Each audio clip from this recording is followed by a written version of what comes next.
So we're going to have 4 sessions. All right. So in session 1, we are actually going to help you with what is a performance management system. What are some of the key components or the elements of this PMS system? Okay, which help in making it a very robust system. Then, how do we actually align strategy to the goals? All right. And especially in session 1, we're going to understand types of goals, that is goal setting. And then we will look at measurements. How are we going to measure these goals? All right. So that is what we are going to do with a lot of activity. Once we have understood in the entire PMS cycle, which is called the performance planning cycle today, then we will look at how do we further we understand measurement, weightages, etc. And also how do we manage the performance management system.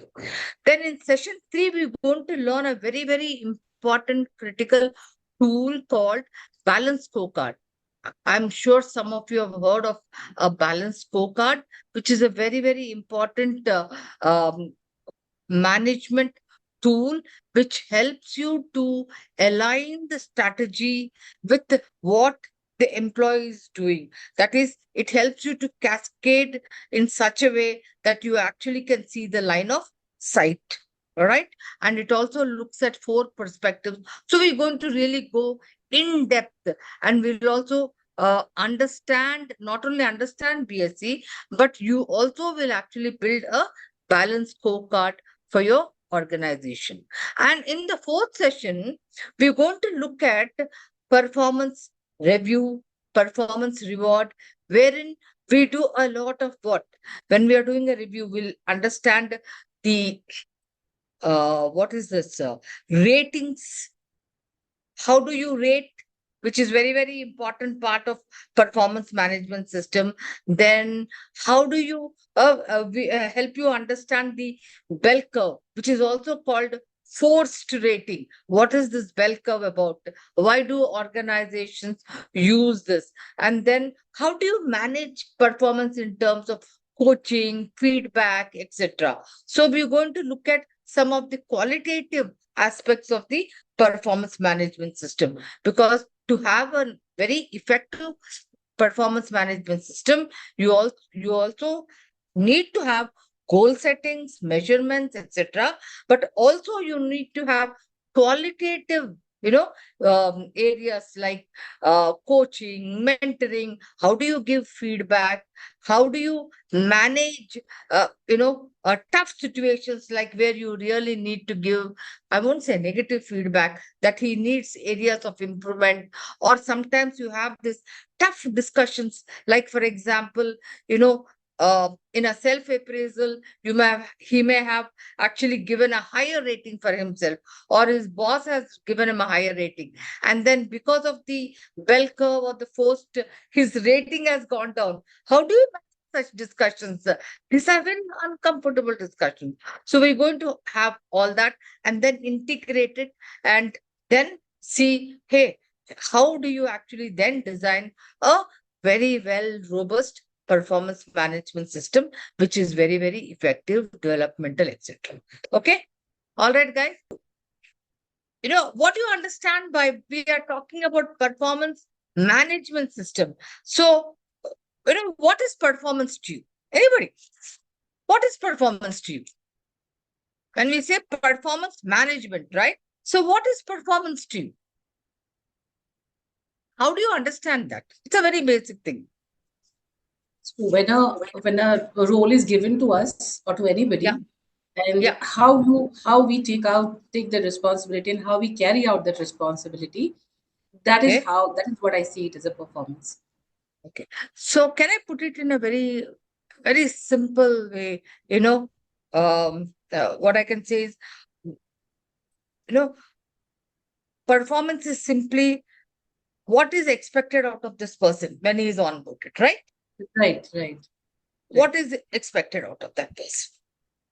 Okay. So there was a question I asked: if we don't have a performance management system, then what happens typically? Everybody is doing, he is performing, but are they all aligned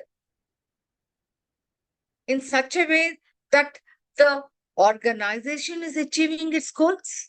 You don't know, right? So that is, so what are the criticalities, or what is the significance of this performance management system, and why is it also called strategic performance management system? When you onboard people, they perform fine, but you also have to pay certain wages, right? Now, when you onboard people, people are performing, but if the company is not making revenue, the company is not making profits, what happens? Are you achieving business goals? Your wage cost is going high, but no revenue. So the company is going to lose. How do you know that you are achieving your business objectives? Where is the mechanism, or where is the linkage? How do I connect what people are doing with the business objectives? So therefore, it's very, very important to have a performance management system which have what? Certain elements. Now, typically, yeah, I think Chanel has raised her hand. Yeah, So I just have a question. My VP of please. HR, Yeah. the VP of HR made I asked her about performance management systems, and she said, well, everything like our incentive plan that we have is tied to our profit and loss statement. And everything we do for the employees is tied to our profit and loss statement. So that's how we know how we're doing. I didn't think that made a lick of sense. But can you give me some insight on why, as the VP of HR, you would say, I know everything that's tied to my profit and loss statement, so that's how I know if we're doing good, if we're doing bad. Look at y'all's faces. Doesn't that sound crazy? Wonderful, wonderful. You brought that question up. In fact, I mentioned that in session 3, we were going to do balance scorecard, right? Now, you told me that the perspective, or what your head HR told you, is that PMS is all about profit and loss, or I say the financial aspect of it, the financial aspect of an organization, right? When you talk about P&L, etc., it's more to do with EBITDA, profit, etc., right? Profits, EBITDA, revenue. Now, traditionally, organization success was measured by only one perspective. What was that perspective? Anybody? Hitesh? Effort. Organization success was measured by one perspective. What was that? Revenue performing. How much of profit they have made? Money we are What making. is the EBITDA? Right? Huh? What is the revenue? So only one perspective, which is actually what? An outcome of several other perspectives or several other things. Please, I'm going to go to the depth, but since Chanel asked me, I also want to clarify her at this point of time. When we evaluate organizations, mostly traditionally, what used to happen, they used to look at balance scorecards. When you want to acquire a company, when you want to sell a company, what was the basis? You are mostly looking at the balance sheet, the profit and loss, what is the revenue, what is the scale, what is the size. In manufacturing organizations, they would look at what? The investments, the capital, the machinery, etc. Mostly the financial perspective. But today, what is happening? Today, when you are actually acquiring a company, have you looked at how important and critical. What we call it as the, market capitalization. The human capital is also looked at. I hope you all know that. So therefore, when we look at performance management, when we look at an organization, it is not just the financial aspect of revenue profit. It is much more than that. So what are those other perspectives we are looking at? Hey, we are looking at customer perspective. That is, how much of market share have we got in whatever product and services? How much of market share have we made, or how many new customers, how many customers have we retained? Because if you have customers, that means they are buying your products, and that's how you make money. Okay, but then you are able to retain your customers, you are able to make increase your market share only when you are able to what, give what the customer wants, your customer value proposition. And that comes from where? From your internal processes, all your production, finance, procurement, everything, those processes. Now, to run these processes, you have to have people. So, your human capital becomes very, very critical. So, in today's times, L&D has also become very strategic. Why? Because we will do that. You are understanding the gaps. Like, for example, I'll say, hey, my strategic priority is to increase customer experience. Then what will you do, Chanel? Just anybody can respond, but since you asked me, so I just want to give this focus. Um, my strategic priority is I'm a company like Starbucks.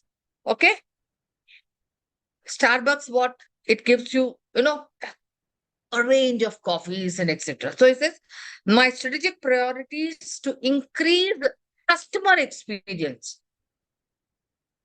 Then, from the HR perspective, what will you do? Measure their experience. Customer feedback.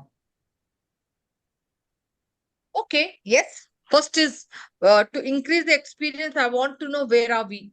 I get customer feedback. I want to know what level of experience and what are the pain points. Then, Sensitize the frontline team to enhance the customer experience. The expectation from customers should be met from the frontliners, and that's precisely how we'll get the customer experience as a good feedback. yeah. So from the PMS point of view, I'll say, hey, I want to hire people, and then understand whether they have, emotional quotient, whether they have any customer orientation. So the right kind of people, right? Then I will also then increase, depending on what Chanel said, that hey, I want to know what is the experience right now. Then I will fill the gap by giving them what? I will increase their capability in terms of understanding the customer, how to understand. So I'll give them what? Training. Now, where does performance management come? So once I decide these are the goals for these people, and then I'll have to evaluate where are they. So if I do not have a robust performance management system where I'm setting goals and then setting measures, how to measure them, that is, where do I want to go? Then how do I measure them? And then what are the gaps? Only then I will know that I have actually executed the strategy or I have achieved the goals. You're getting the linkage now? Otherwise, Chanel will come, she will perform. Hitesh will come, he will perform. His direction will be something else. Chanel's direction will be something else. When I aggregate, it is not actually totaling up to business goals. So when I have PMS in place, what am I doing? We're going to talk about it. First of all, I'm going to do the first stage or the first step in a PMS is what? The fundamental thing is when we talk about step one, the performance planning. What is it? Performance planning. Let me just go to the whiteboard.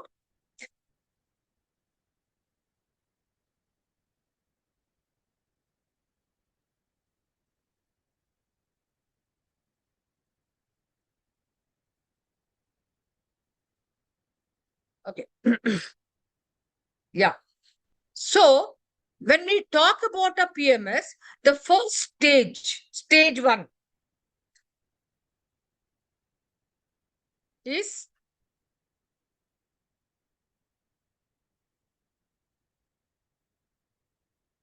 now this stage performance planning is set in the timeline of what?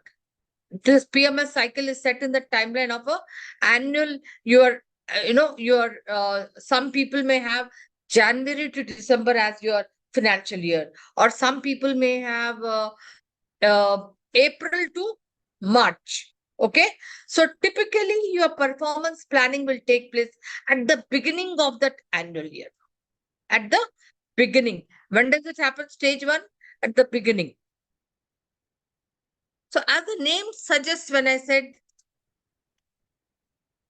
performance planning, what do you think we do here? Reviewing job descriptions? Pardon? Yeah, okay. Chanel said, Chanel, did I hear job descriptions? Yes. Okay. Then what else? Please, I want everybody, because it's only then it has to be very interactive. You can be right, wrong, whatever. But tell me, we are planning performance. So what does it happen? What happens in the organization, across the organization? And if you are Goal specific, setting. yeah, pardon? Goal Clarity setting. of the role. Okay. Okay. Yeah. Clarity of the role. Okay.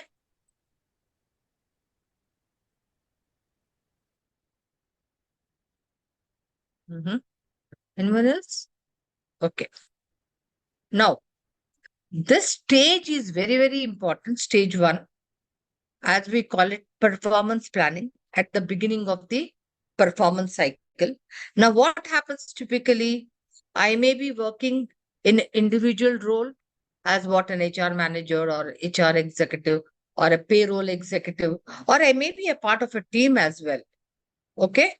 So what happens? Every person has a job description, as rightly stated by Channel. Okay. And the job description will help me with what? With the key responsibilities that position is doing. Got it? Now, in performance planning, what do we do? We actually set goals. You think setting goals is very important? When I say setting goals, what does it mean? Goal setting. Somebody said goal setting. I want to know from that person, what does it mean, goal setting? Defining the targets of companies' business goals Okay. pertaining to maybe a production, Okay. maybe raw material planning, maybe manpower planning, all determinations of all action plans related to business. Okay. Very good. Very good. So this is, so I'm going to touch upon a very interesting subject now. Depending on your role, goals are set. Means what is that you need to do? What is that you need to do? What? It's also called what of the performance. Typically in what of the performance. What do you need to do? Now, in certain organizations, like a manufacturing organization or a logistics organization, or maybe like in Channel, it's a security, I think, security organ. So there are certain organizations, types of industries will be manufacturing, hospitality, banking, where roles don't change much. Typically, you are doing the same thing every year, right? So what happens? So there is goal setting, and these goals are called. So we will actually set. Have you heard this word? KRA, key result areas. How many of you have heard this? Key result areas. So what happens? I have a meeting with my reportee, and both of us discuss what are those goals you need to achieve. So these are also called key result areas. That means broad. For example, if I'm a recruitment manager, what can be one KRA? What can be one KRA? Anybody? What can be a Hiding the KRA? Talent right. acquisition. Pardon? Talent acquisition. Absolutely. Or, recruitment broadly. No? Mhm. Okay. Very clear? Recruitment. Now, key result area is recruitment. Now, broad. Now, but how am I going to measure recruitment?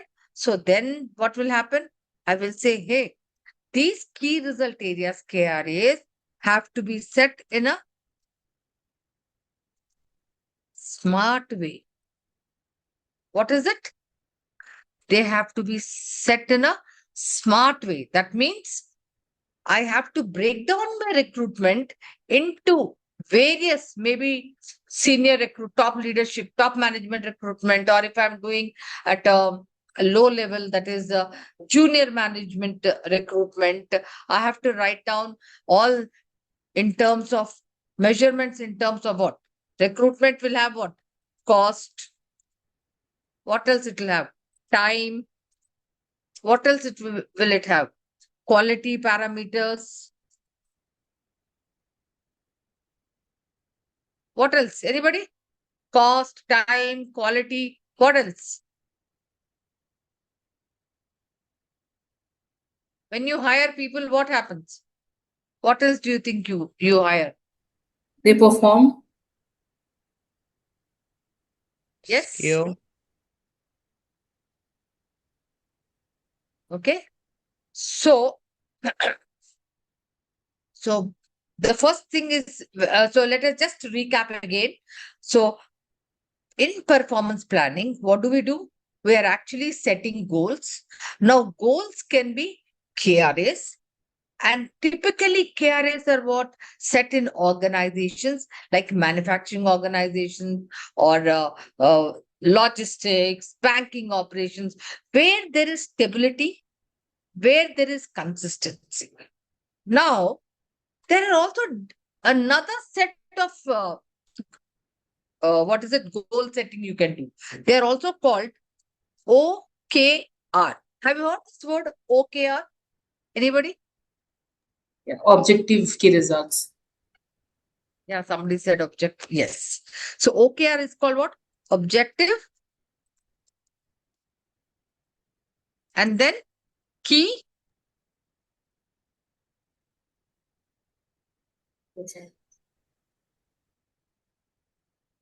Andy Grove, who worked in Intel, he was the one who actually used Peter Drucker's MBO, that is management by objectives, and he developed on them, and he developed these. In fact, they were called IKRs, but then thereafter they gave the name as OKR. So objective and key results. Now you may ask me, what is the difference between objective, OKR, and KRA?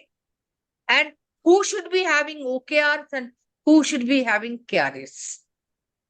Anybody who has a little understanding of, somebody said objective, yes, K result. What does it mean here? When we talk about Objective. objective, yeah, yes, Himesh, yeah, Hitesh or someone else was talking.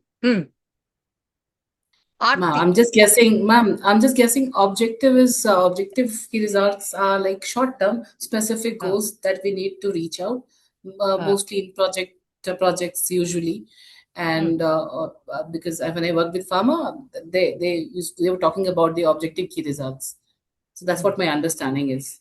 Yeah. So what happens typically, OKRs are set. This is also goal setting. Typically in organizations where there is huge technology change, agility is required, etc. Objective is, where do I want to go? Where do I want to go? Okay. Say, for example, for an HR, I can keep an objective increasing in employee engagement. I want to see, in employee engagement. I want to see a higher employee engagement. Okay.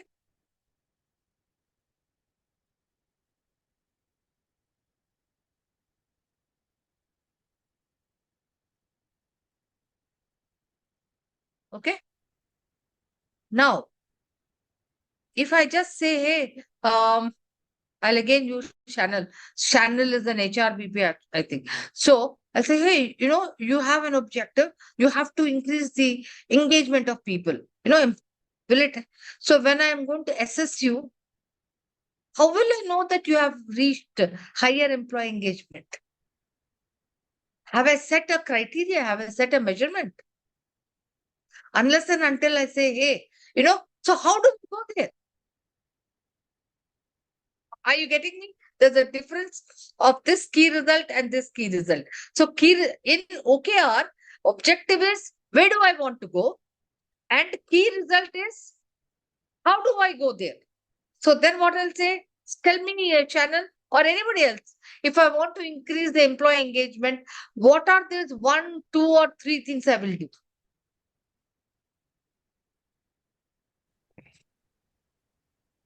And OKRs is how do you get there? No. So OKR objective is where do I want to go? Where do you want to go? And key result is OKR. Key result is how do I get there?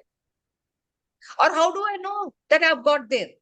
So you need to do something to get there, right? Like a survey? So when I'm going to assess channel, I know you are there or not there. Because I've already said that for you. Hey, this is what you have to do. Are you with me? Say, for example, increasing customer experience. So again, what will I do? Those 2 or 3 things which will help me to increase customer experience. So at the end of the quarter, I'm going to then evaluate you there, say there's no gray area, black or white. So have you reached or have you not reached?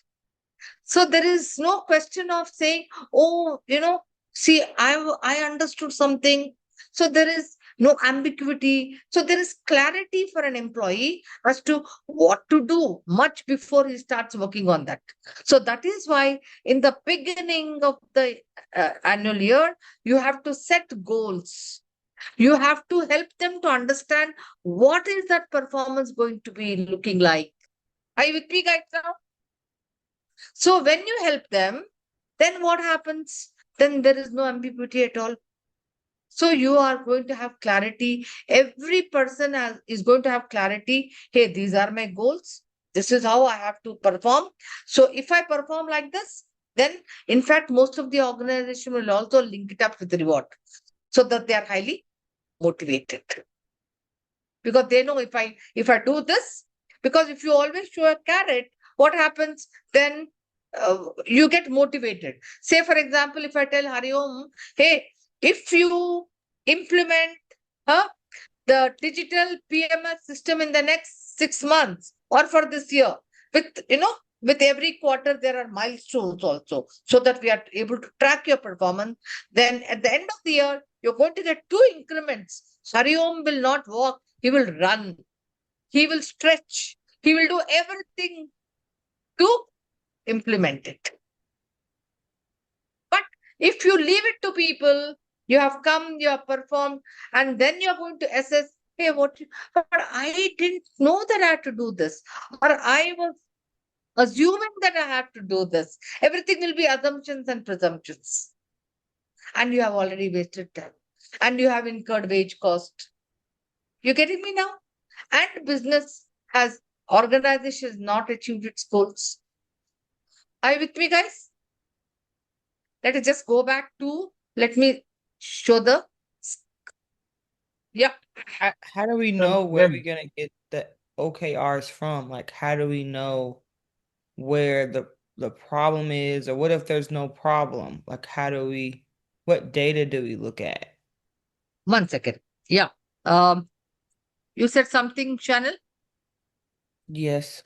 With the objective key results, how do we know what the objective should be in what area of the company? Like, how do we know what Yes. our target? Okay.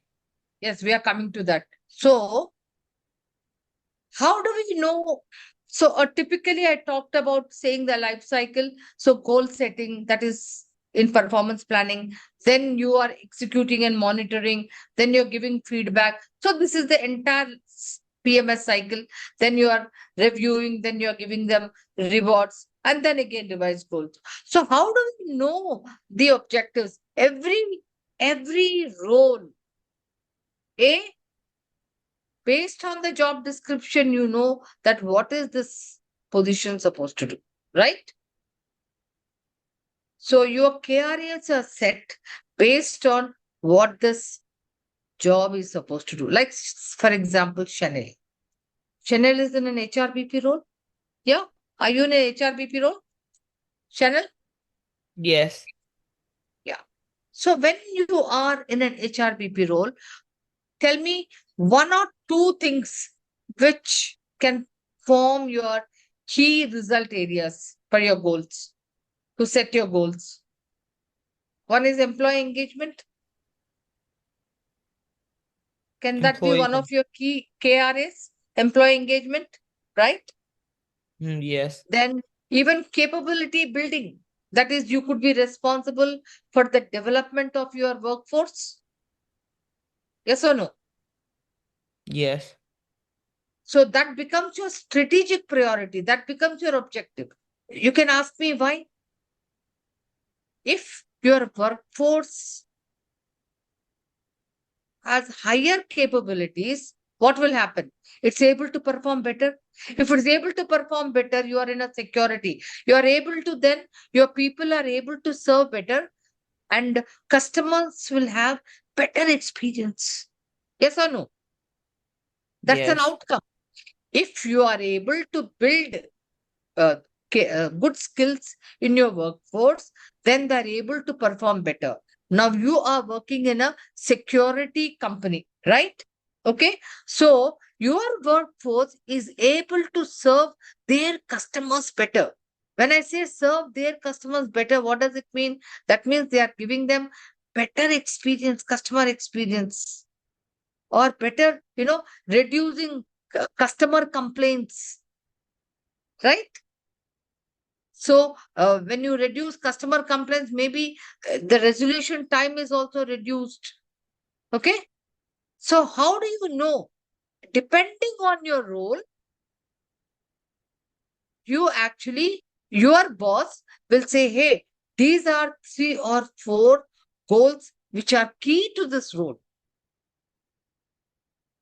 So typically, what are those areas which, say anybody else we can take? Anybody in talent acquisition or Aarti? Yeah. What could be 2 or 3 broad key KRNs for you, Aarti? For talent acquisition, ma'am, the At your performance role, of yeah. Broad yeah, areas. broad areas, the performance of the employees I hire as an HR, Yes. and and at what kind of cost I really use to hire these people. If they're We'll just take that. Hiring. yeah, yeah. So does hiring become a strategic priority? Tell me. Anybody? Is it a very strategic priority? Because if I do not hire people with the right kind of skill sets or with the right kind of competencies, what will happen? What will happen? When people who do not have the right kind of skill sets in their job, what will happen to such employees? They'll be They will Ultimately, they underperform. will leave. They will Ultimately, underperform. they will leave. Yeah. Huh? They will underperform. When they underperform, what will happen? Will it impact the product and services? Will it impact the product and services? So, therefore, what will happen? Will it impact then my market share. Maybe I will lose certain customers. So when I lose certain customers, will it impact the financial perspective, which is revenue or which is profit? Will it impact? So, so is there a linkage now? How important it is the right kind of recruitment? So therefore, is there a linkage or can I align recruitment with ensuring that yes, there is a business objective in order to increase the market share, that is sell more products or better services. I need to have the right kind of people in place. That means I need to have the right kind, especially the critical roles in time. I cannot have positions which are not filled for a longer time. They should not be vacant. You with me now? So how you can actually try to ensure that when you're doing a performance planning, write those 3 or 4, because KRA should not be more than 4 or 5 for every role. So how you can actually identify for every role, what are those KRAs? Got it? Have you understood KRAs? I will just take you to OKRs. Now, KRAs further, now we'll talk about them in 1 second, but let me just stop here and talk about even OKRs so that you have a good understanding of OKRs as well. So we talked about what is that in performance planning we do.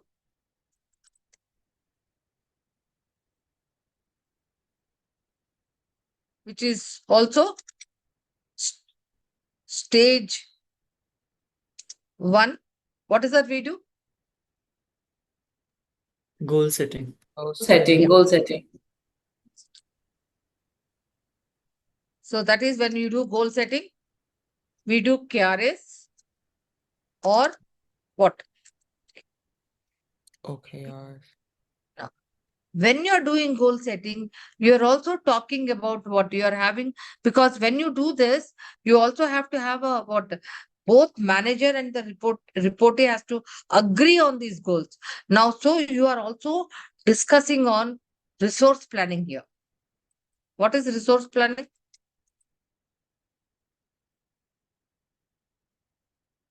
What is resource planning? You are telling me as a part of your goal, you have to do what? To Hariom, I told him that he has to implement, or okay, Hitesh, he has to design PMS. Okay. But Hitesh does not have any understanding, conceptual knowledge of PMS. So what is that I need to understand now? Hey, he needs to be sent for training, right? Okay. Now, he alone cannot. He needs 2 people. So I will find out or look at 2 interns. So what is resource planning? You have set its goals, but you have not discussed what are the resources he requires in terms of money, material, machinery, any learning, etc. Are you with me? You're asking me, you have set the goals, but I will be able to do those goals only when I have resources. Okay. So a very important part is in goal setting, resource planning. Now, KRMs are set, but how are you going to measure them? So, measures are very, very important. Measures are very, very important. What are some of the types of measures you can have? Measures are very, very important, because at the end of 3 months, 6 months, how are you going to track and measure them? So, what kind of measures can you have?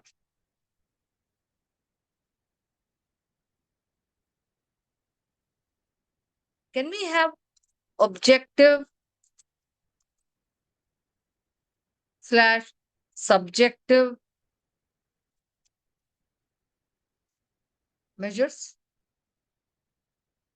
Quick example. What could be a good objective measure for a recruitment executive?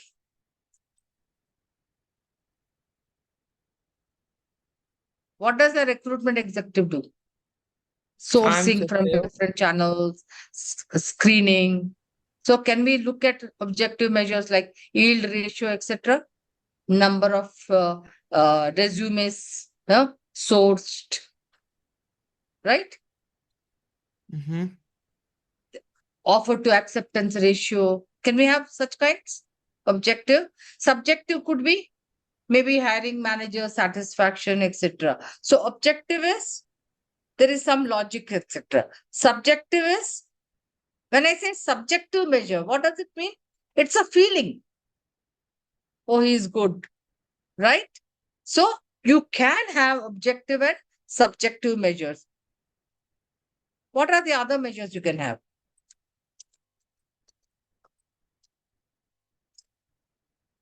How much time it takes to fill the role? Pardon? How much time it took to fill the position? Yeah, absolutely. Time, because is a position being filled within the turnaround time, within the SLA? Another measure, efficiency versus effectiveness.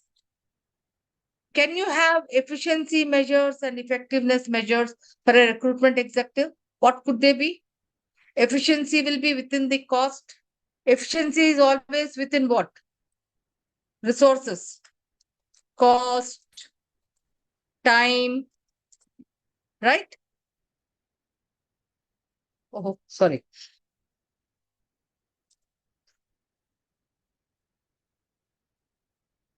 Budgets, cost is actually budgets. So within the typically what we call them as SLAs, turnaround times. Okay. What is effectiveness measures? Is there a difference between efficiency and effectiveness? Quality of hire, effectiveness. Absolutely. Absolutely.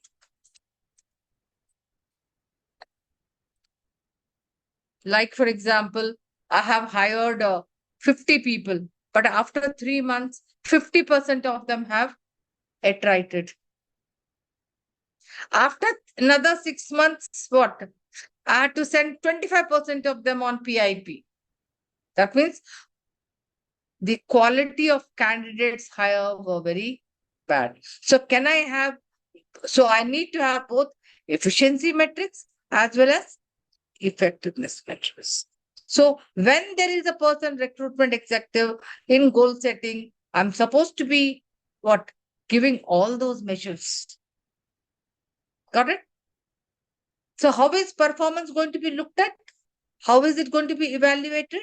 I can look at measures like objective, subjective, efficiency, effectiveness. What else?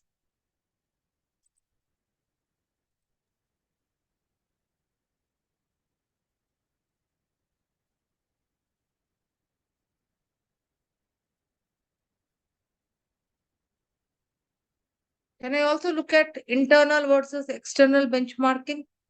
Typically, these measures are used in which roles?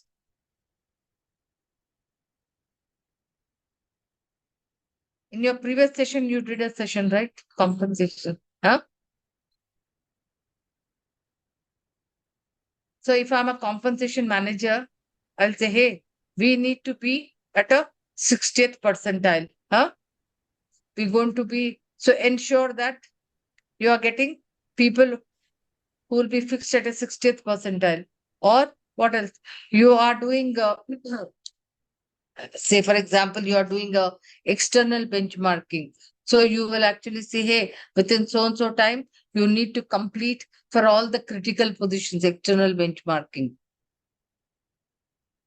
Or say, for example, somebody in a HRBP role like Chanel will say last year or year before last year, the employee engagement score or the employee satisfaction index was 5. I need to increase it by 2 more points or 3 more points. Or I can also compare it with the external, similar type of industries in similar security organizations where the employee satisfaction index is X. So I need to increase it or I need to be at least closer to that. And all these are measures which you are going to actually talk about right at the beginning.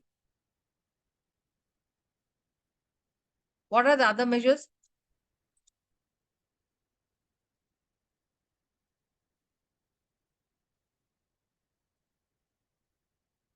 They are also called indicators. Did we talk about lead and lag measures? Yeah. What are lead measures and what are lag measures? How they're leading the market, and then versus how the person's performing in regards to their other coworkers in that same role, or like Okay. that. We're going to talk more about it in a balanced scorecard approach, but still you should understand what they are.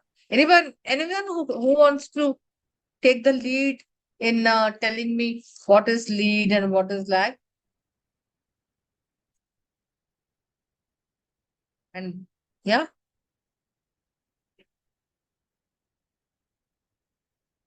okay. I'll take a very good. Everybody, what does the salesman do? Sales executive, what does he do? He sells, right? Something. Say, for example, he's in a PC. He has to sell mobiles. So sales. So what does he get? He gets a target. Does he get a target? That is, he gets a target. It could be, say, 100, 200 pieces he has to sell them. This is something minimum he has to sell. Okay. So can I call this as output or outcome? Can I call this as outcome? This is a target. When he sells them, so what does he do to sell these? What all he has to do? To make calls, he has to give his effort, handle the Absolutely. customer. Absolutely. So he has to find out a number of customers. He will make cold calls, and then they might turn out into, maybe then he has to go again, follow up. Then some of them might mature and he might be able to sell them. So this is an outcome. So outcome is called the lag indicator. That means you have done something and you have achieved that. Lag indicator. Output. Like, for example, profit is a lag indicator. Outcome. Profit. Or revenue, it's a lag indicator. Outcome. Or market share, it is a lag indicator. Now, what could be lead indicator for this guy? Sales executive. Lead indicators means making calls. What is that you do to predict? So lead indicators are those actions which you take to predict. So only when he does that, then he is able to translate those cold calls into actual targets or outcomes. For example, very simply, a student studying for a maths exam. I'm saying Aarti has to get 100 marks in maths. That's a lag indicator. How many marks? Outcome, 100 marks. But what could be lead indicator? What are the various things she will do to get 100 marks? So many hours she has to study. So what are those actions? So which will get into to achieve that outcome.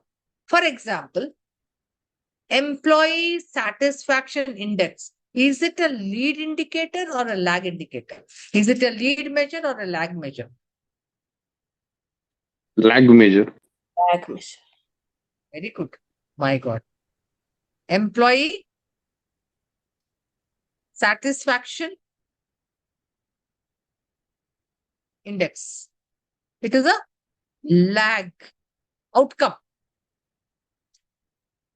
It's a outcome. Now, say for example, I want to increase the employee satisfaction. What are some of the things I will be doing? So those action plans, it could be coaching, mentoring, or clarity of jobs, or having many pulse surveys, or having many skip level sessions or outings, all the various things which I do to increase employee satisfaction are what? Lead indicators, which predict performance. Got it very clear?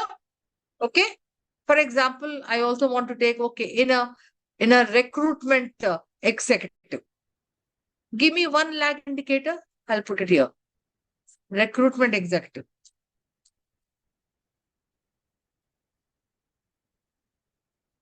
What is he supposed to deliver? What is his outcome?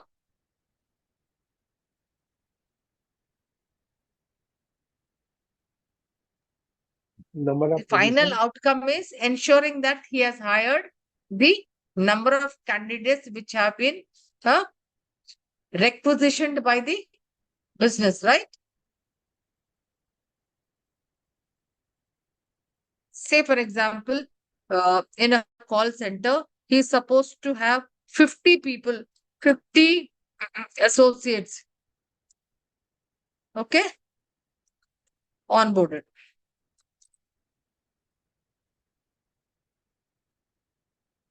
So, when I'm going to do a performance evaluation, if I just say, hey, you have not done 50, boarded the 50 associates and we have lost some business, they would not, so we couldn't train them, and then, we lost our business or whatever. This is lag indicator. To ensure that 50 associates are onboarded, what will be my lead indicators?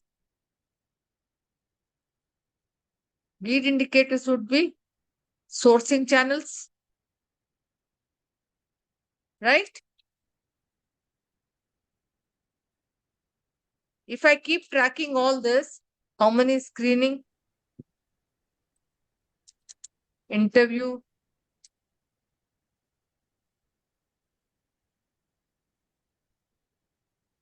then offers to acceptance.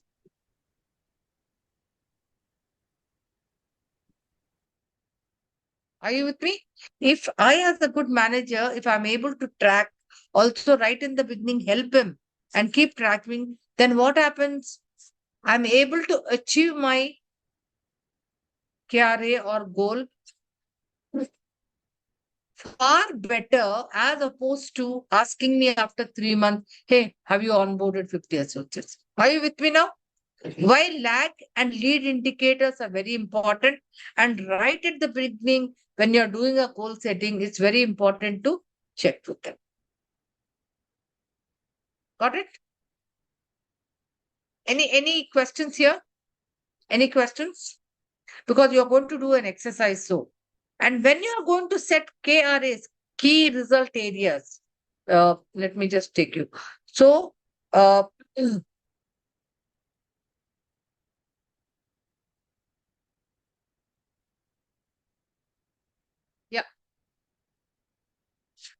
How do we set KRAs? We have to use this framework, which is called SMART. I'm sure everybody is very familiar with setting the goals or KRAs the SMART way. Are you familiar with them? What is SMART now? That means you can set a goal, but it has to have what? A specific. It has to be very specific. Number of positions. What are those number of positions? Measurable. I have to have a measure for it. How am I going to measure it? Then are they achievable? Then are they relevant? And are they time bound? So this is a framework which you need to use when you are setting goals. Okay. Okay, guys. So let us do a quick, small.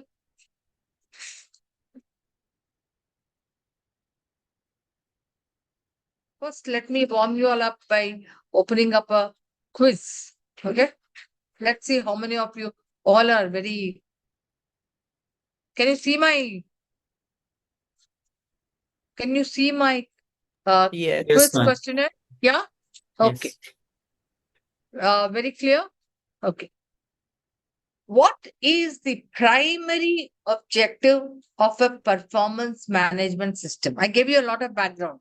So, Chanel, will you still think that PMS is only for profit and loss? No, Huh? What is definitely the not. objective of performance management system? I want you to choose A, B, C, D. One of them.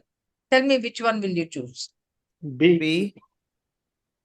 I will read out A, to document employee salaries and compensation annually. B, No.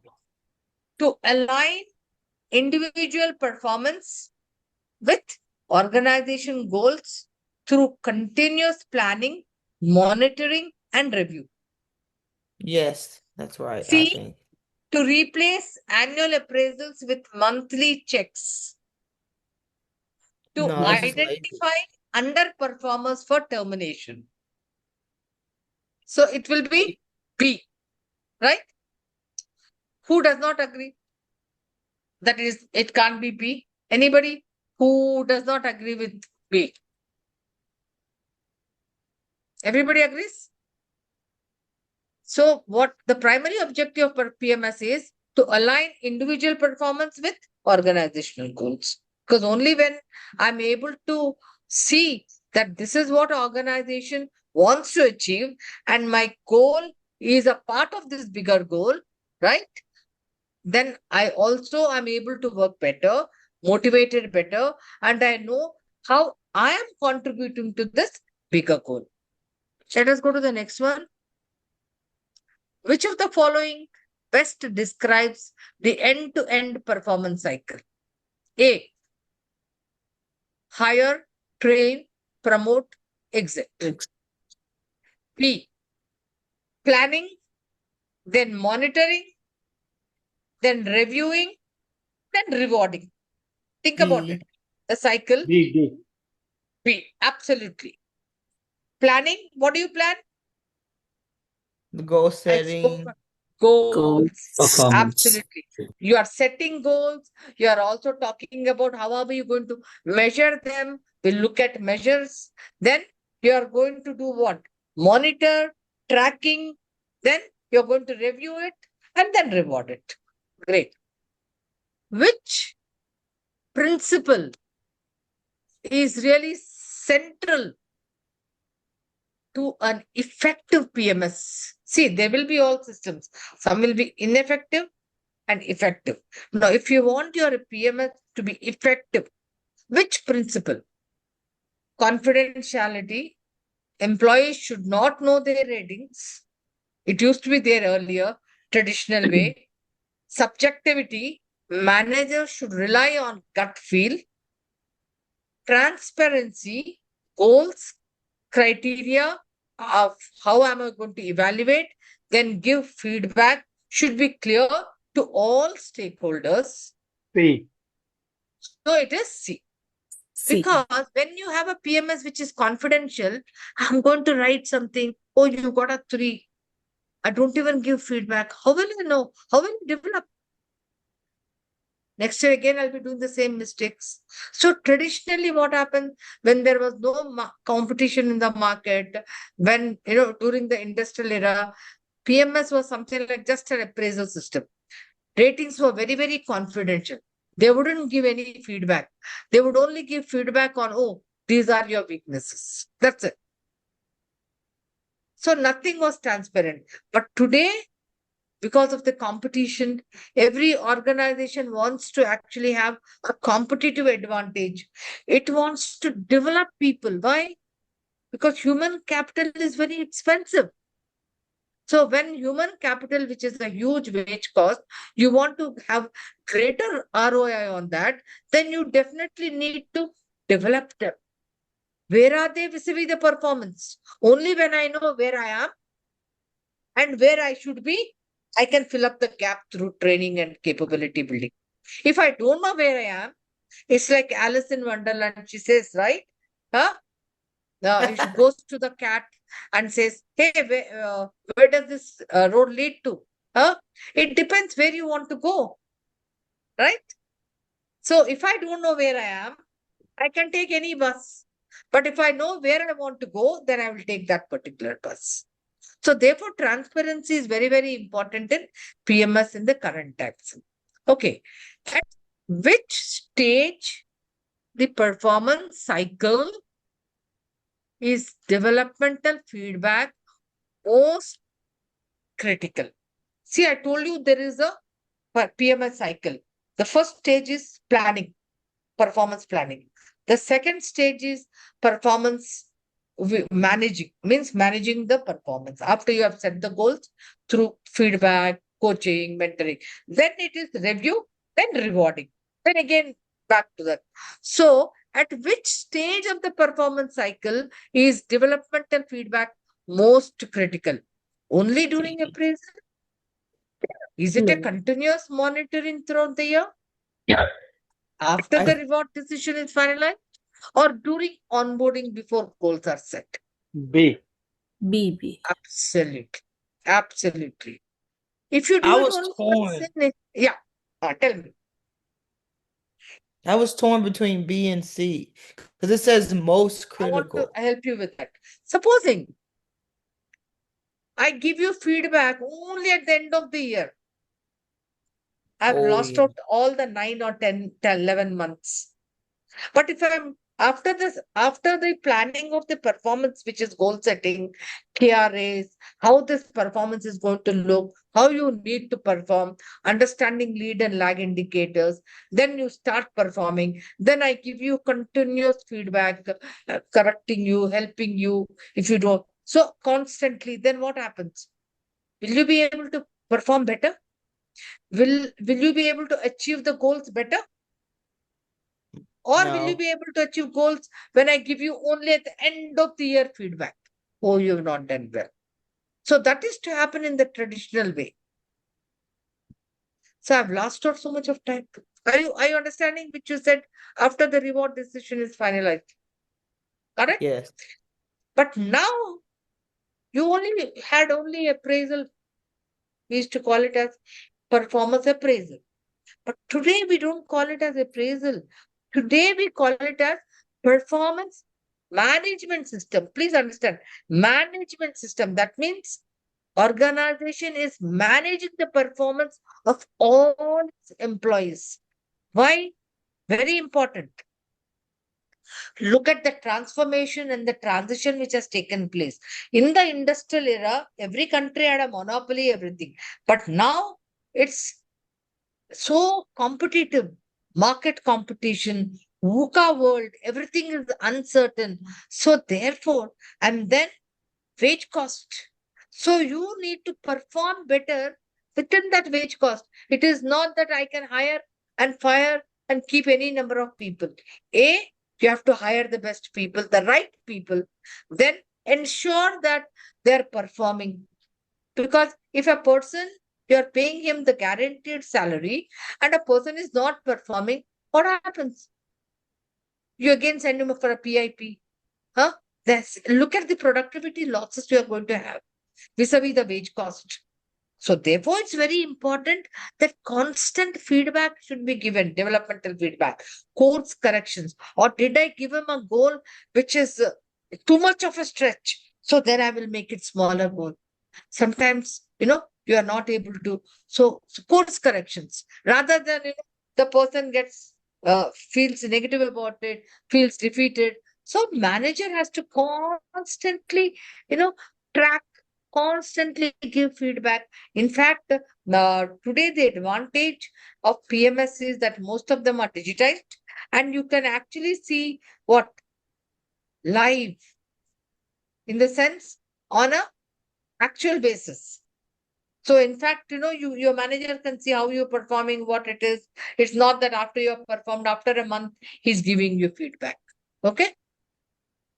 Not as of yesterday. In fact, he is also giving you a regular feedback so that you can improve. Great. Shannon, now do you have that clarity? Why it can't be C? Yeah? Okay. Absolutely. Which goal setting framework is best situated for ambitious aspirational company-wide goals that may intentionally be hard to fully achieve. Now, I think here where I need to give a little more. I told you that there are different types of goals. That is, one is KRAs, which typically, repetitive, stable organizations like manufacturing organization, logistic, banking, operations. So there you typically have KRAs because everything is repetitive. Now, in organizations like e-commerce or Google, Microsoft, constant change. So there, typically, goals are set in which framework? OKRs. What is it? OKRs. Because there is so much of agility. Quickly you need to change. So OKRs, I told you, where you want to go, how you want to reach. So where you want to go will be the objective, and then you will have 3 or 4 key results. Primarily, key results will be more like the smart way. They'll be very specific, measurable timelines so that you know, have I reached there or have I not reached? Got it? Very clear? Like, for example, say I can again, because you are able to think of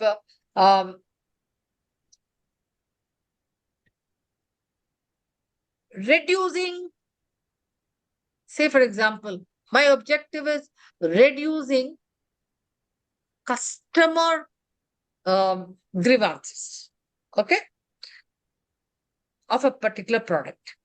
What could be some of the in OKR, if objective is reducing customer grievances, what could be the key results? 1 or 2. Think about it. Customer grievances. So to reduce customer grievances, what is that I need to do? Say, for example, I'm selling a car, Toyota cars. Okay. I want to reduce customer complaints. What do I need to do? What Improvement will of be my cost time key delivery, result? Pardon? improvement of cost time delivery and satisfaction of customer. Okay. Satisfaction. Yeah. But what I would say, I will actually look at my quality department, ensuring, because, customer quality department is really responsible to keep checking whether I'm sending the right kind of vehicle after all the quality checks, right? Are you with me? Yes. Yeah. Huh? Because what happens mostly, if the quality department has not checked properly, so ensuring, so I'm going to give a key result there saying that, zero, zero defects, total zero, only when it is 100%, perfect, then it should be moved out. So the quality department needs to ensure that they need to check in such a way that there are no complaints at all. So I'm going to put 1 or 2 specific, timely, like you said, cost measures there. So these key results will be 2 or 3 measures. So then I know, hey, I'm there or not there. Okay, so which goal setting framework? Because when you set OKRs, they're actually very aspirational, stretch goals. So OKR, so the question 5's response will be OKRs, objectives and key results. Okay, let's see 6th. Somebody wants to read it? 6th. Can A anybody sales volunteer? Yeah. Can anybody volunteer to read? me. Yes. Okay, go ahead. A sales manager goal is increase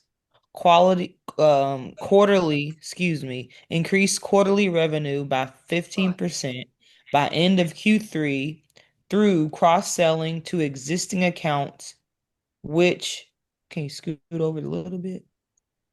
Framework. So we talked about types of goals, OKR, SMART, KRA. So balance scorecard, I haven't still taught. So which framework will this sales manager goal be? Smart. Pardon? Yeah, it is specific, it is measurable, it is achievable, relevant, and time bound. Because it has what? Increase quarterly revenue by 15%. By when? By Q3. How? By cross-selling. Okay? To existing accounts. So it is a smart way. KRs primarily define what? A, B, C, D. Which one?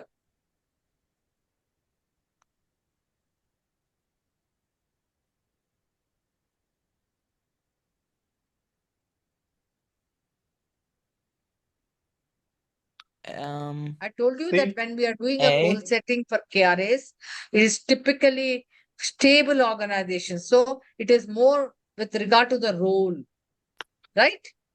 So the broad areas of a role is accountable for. A recruitment manager, he gets certain KRAs. A payroll manager, certain KRAs to do. What is the position responsible for? Right? Okay. When should a team avoid using OKRs as its primary goal setting framework? I will let you go with this. When I show you the OKR, then you will understand better. How does a PMS convert business strategy into measurable action? Anybody has an idea? You have a strategy sitting right on the top after the mission. So you are doing a business strategy, organization. Now, how does it get translated to measurable action? Cascading. Interesting. Absolutely. Cascading By strategic cascading objectives. the objectives down to what? Departmental, unit, and individual level, right? Then they are tracked and reviewed. Great. Question 10. A company's strategy is to become the most trusted brand in financial services. Which PMS action best operationalizes this? To become the most trusted brand in financial services. So, which PMS B. should I? B. Pardon? B. Which one? B. B. Setting a Setting a KRA. KRA of brand reputation with smart goals like, yes, absolutely. You Very good. made almost every answer B. Was that intentional? Did you do that on purpose? It's helping us. So are you doing that A, B, O, B should be the answer? Which of the following is a sign that a PMS is falling to support strategy execution? Means amongst A, B, C, D, which is that one which says that, hey, PMS is not helping in strategy execution? C. C. Yes. You guys are getting smarter now. You guys are getting a little smarter because your targets are remaining unchanged even after a major strategic change. So obviously, it doesn't support strategy execution. Okay, the last one. I will explain what is this line of sight principle in PMS means.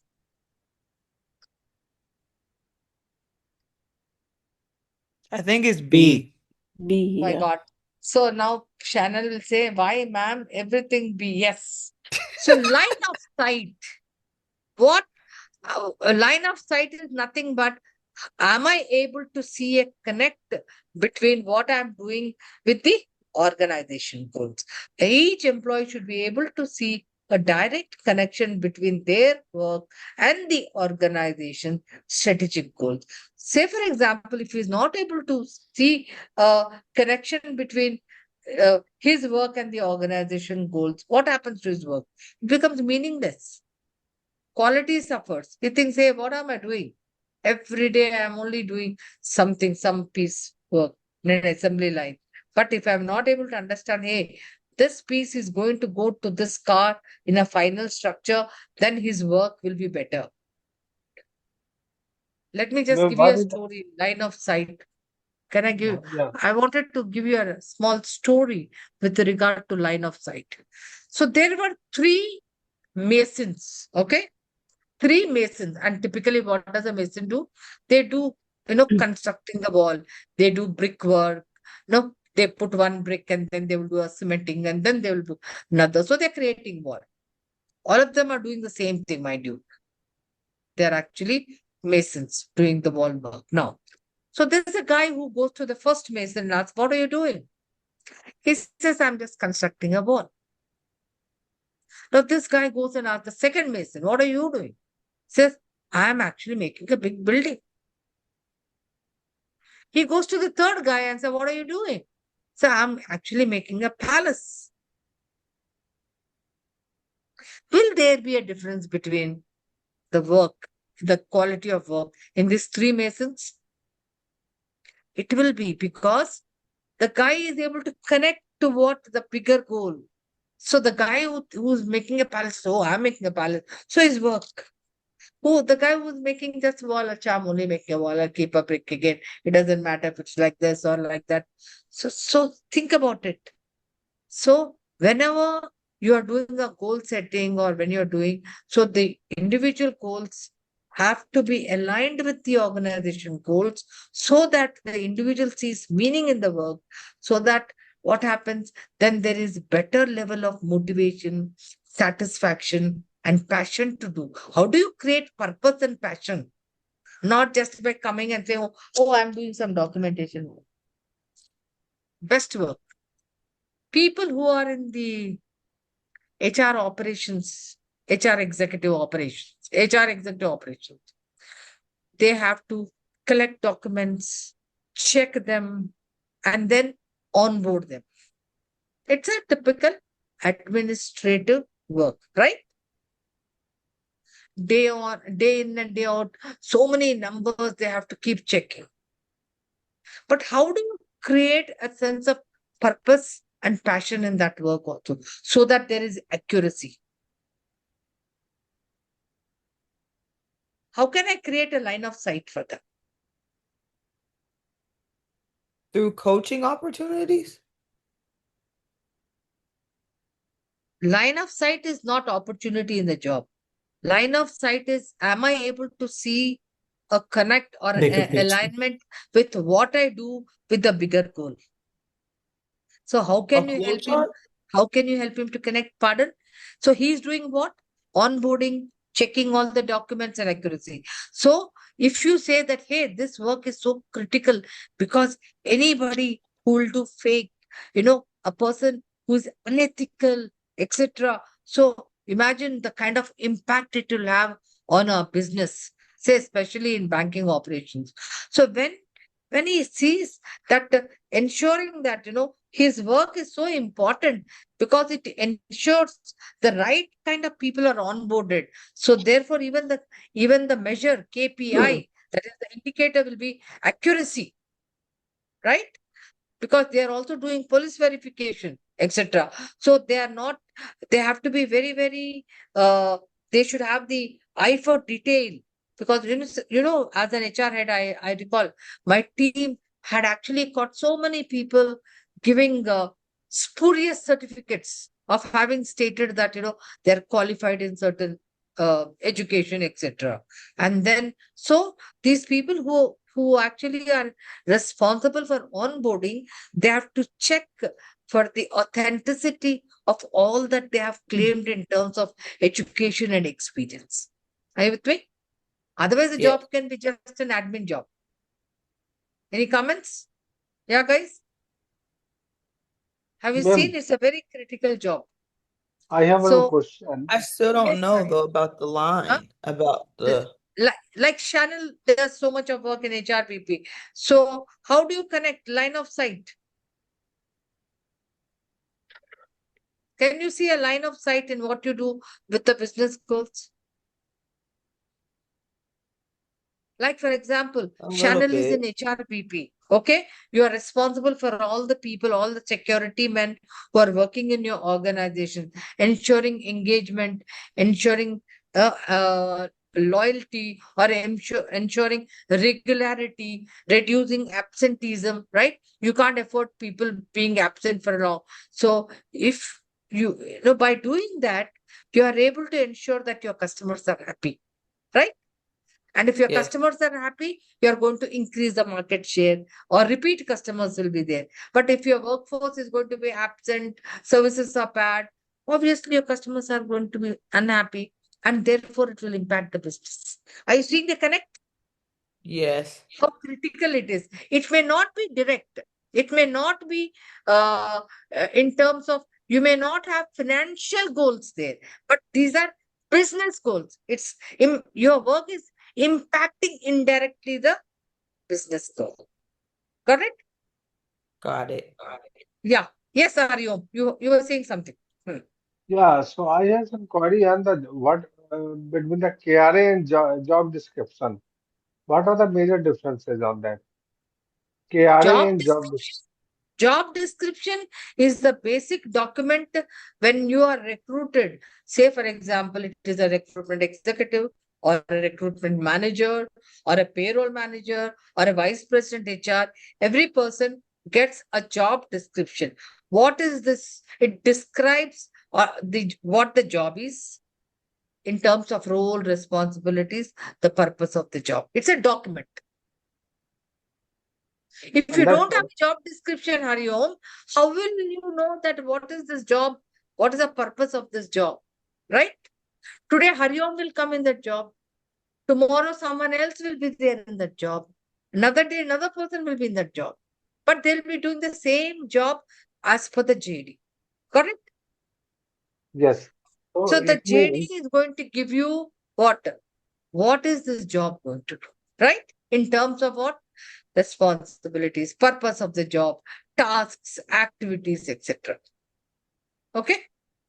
so while setting up the PMS, so we will count only the KRAs, or we will monitor the job descriptions also on that. Good question. You're saying you will look at KRAs, or what about the other part? I couldn't hear. Job description, roles and responsibilities. Very, So very which good one? question. Very good question. Job description is a document which is describing your role, responsibility of the job. Now, how are KRAs derived? From the job description. There'll be 10, 15 things, but there'll be 4 or 5 things which can be clubbed together to form one KRA. You may be doing a lot of things. So what do? You look at all the responsibilities saying, hey, 1, 2, 3, 4, these responsibilities go into recruitment. Like, for example, I'll say HRPP. There might be 3, 4 things which get into employee engagement. There might be 4, 5 things which get into what? Capability building. There might be another couple of things which might be looking at administration. Okay. So KRAs are derived from the job description. So JD is the basic document. If I don't have a job description, how will I know what are you doing? You won't. So KRAs are broad result areas or broad objectives which are taken out from the JD. Clear? Understood. Yes. Right. Okay. Okay. Anything, even for compensation, we start with a JD, right? Yeah. Yeah. So JD becomes the starting point. But if you are taking in more responsibility, then you have to look at your JD and add more. Because maybe you have to be paid more, then maybe your KRAs will change. Got it? When you get promoted, will you be looking at the same JD? No. You'll be looking at the new JD which you are promoted to. Very clear, Haryo? Yes, ma'am. Thank you. Okay, okay. Hey guys, sorry. Okay, okay. So before we go into the activity where you actually have to set the goals, measures, etc., we'll quickly go through this for clarity on OKRs, because KRS, yes, I understand.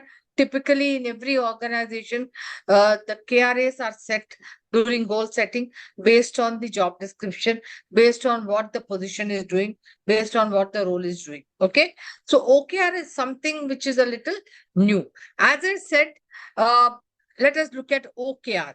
OKR stands for what? O is for objective and KR is for key result. Now, when I say objective, what does it mean? What I want to achieve. Okay. But in this, the objective is a little more inspiring, action oriented, etc. So therefore, what kind of a type of industries do you typically use OKRs, where there is agility, where there is a constant move because of the market impact, because of the uncertainties in the environment. So in such cases, like for example, e-commerce or IT, so typically in such organizations, you have OKRs because they have to align with the uncertainties. But where organizations are typically stable, jobs are repetitive, then the goal setting is done by mostly as KRAs because they're more stable, okay, and consistent. Now, when you say in OKR, what is an objective? Like say, improve employee experience, broad, qualitative. There is nothing like any quantitative. So your objective is very broad. Become the preferred employer in the industry or improve customer satisfaction or strengthen leadership capabilities. So these are broad objectives.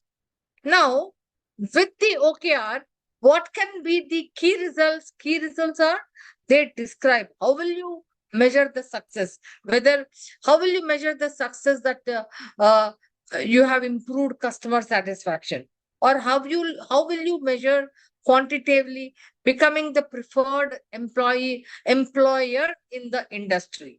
So key results, so they have to be measurable outcomes that show whether the objective is being achieved. So you also use specific, measurable, time bound, outcome focused. This outcome is the end objective. What have you achieved? So these are some things when you're talking about key results. Okay.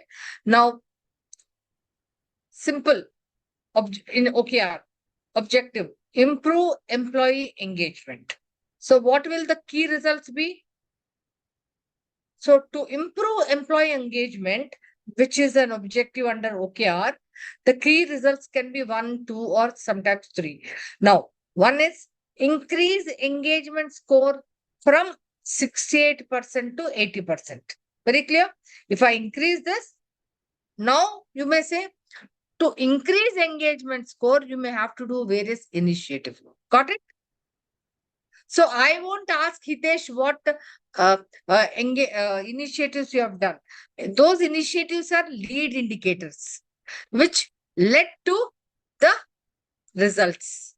These are lag indicators and ultimately the end objective, improved employee engagement. Got it? Reduce voluntary attrition from 18% to 10%. So I may have to do many things to reduce this voluntary attrition. Okay.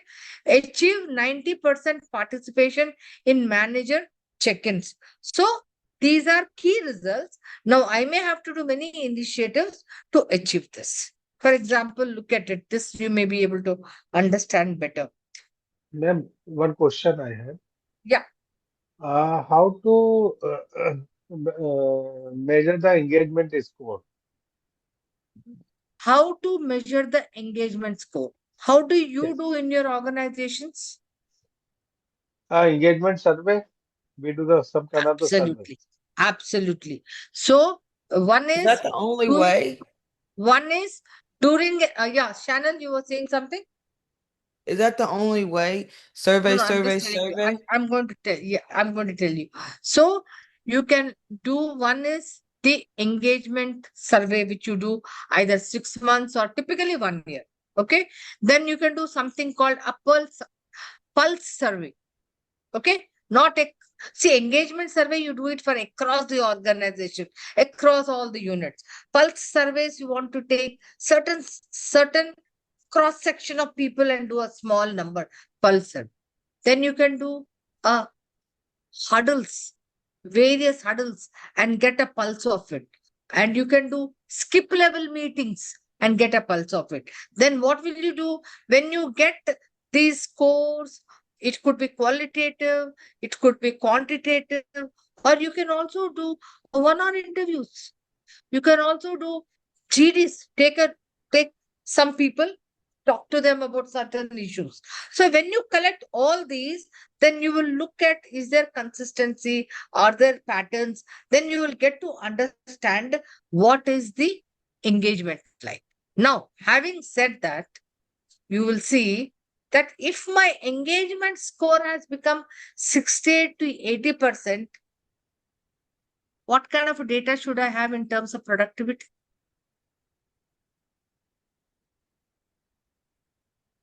When I'm High, very, huh? high So, engagement. so I should use the productivity data and say, when in the past 1 2 years or before 6 months, what was the engagement score and what was the productivity? Does it correlate?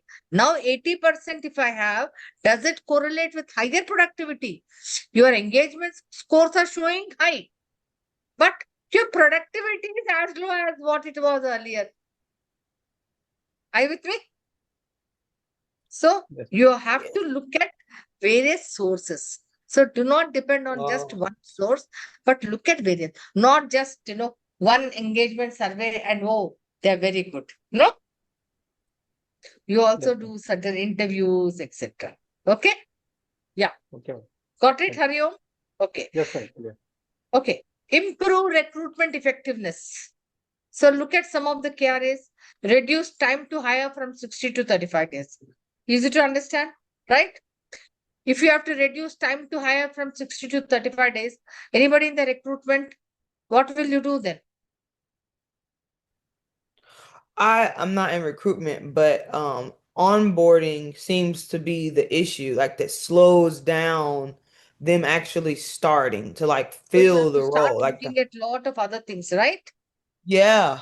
So I look at background acceptance, that, drug test, that how long it takes them to start the training class.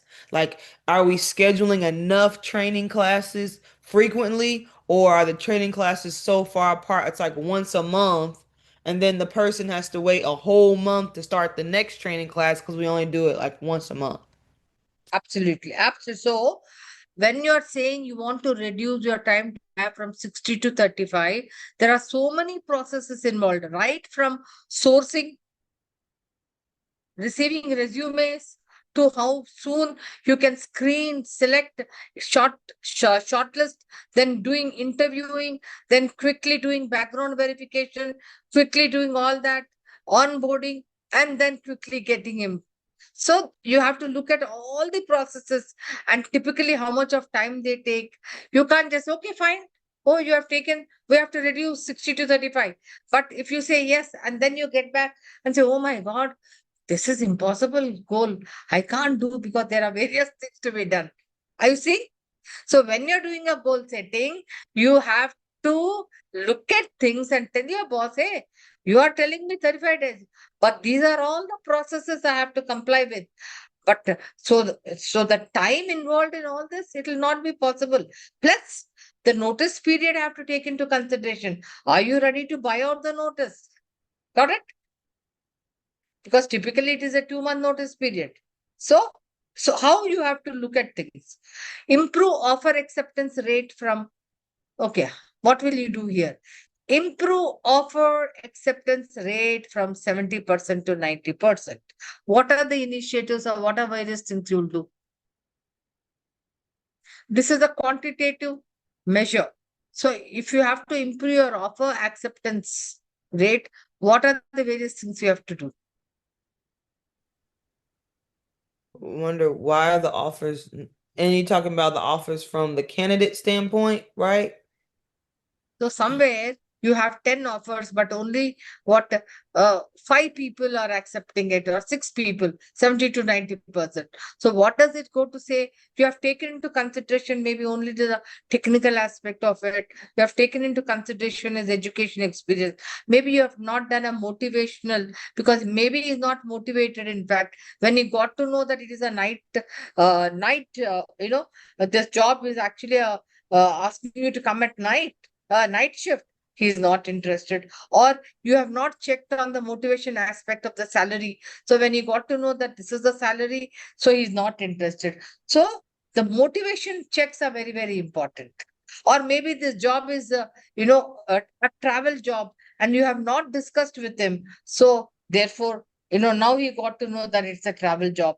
Or maybe he is very well qualified, but then he just wants to be here,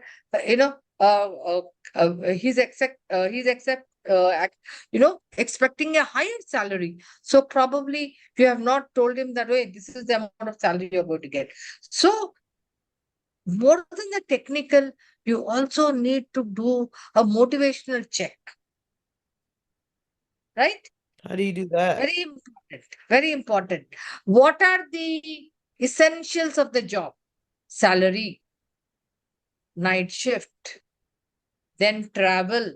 So these you can't change in the job. Have you checked with the candidate? Got it? You may find him fit for the education. You may find him fit for the experience. Very smart. I have my own bias. Oh, fantastic. But what about the other criteria which were very important for him to accept the offer? So many a times you have issued offers, but in reality, when you have planned, for a pack of 20 people, you see that only 5 have come. So you need to check on that. Now, this fill 90% critical roles within the SLA. You know what is an SLA, right? Service level agreement. Pardon?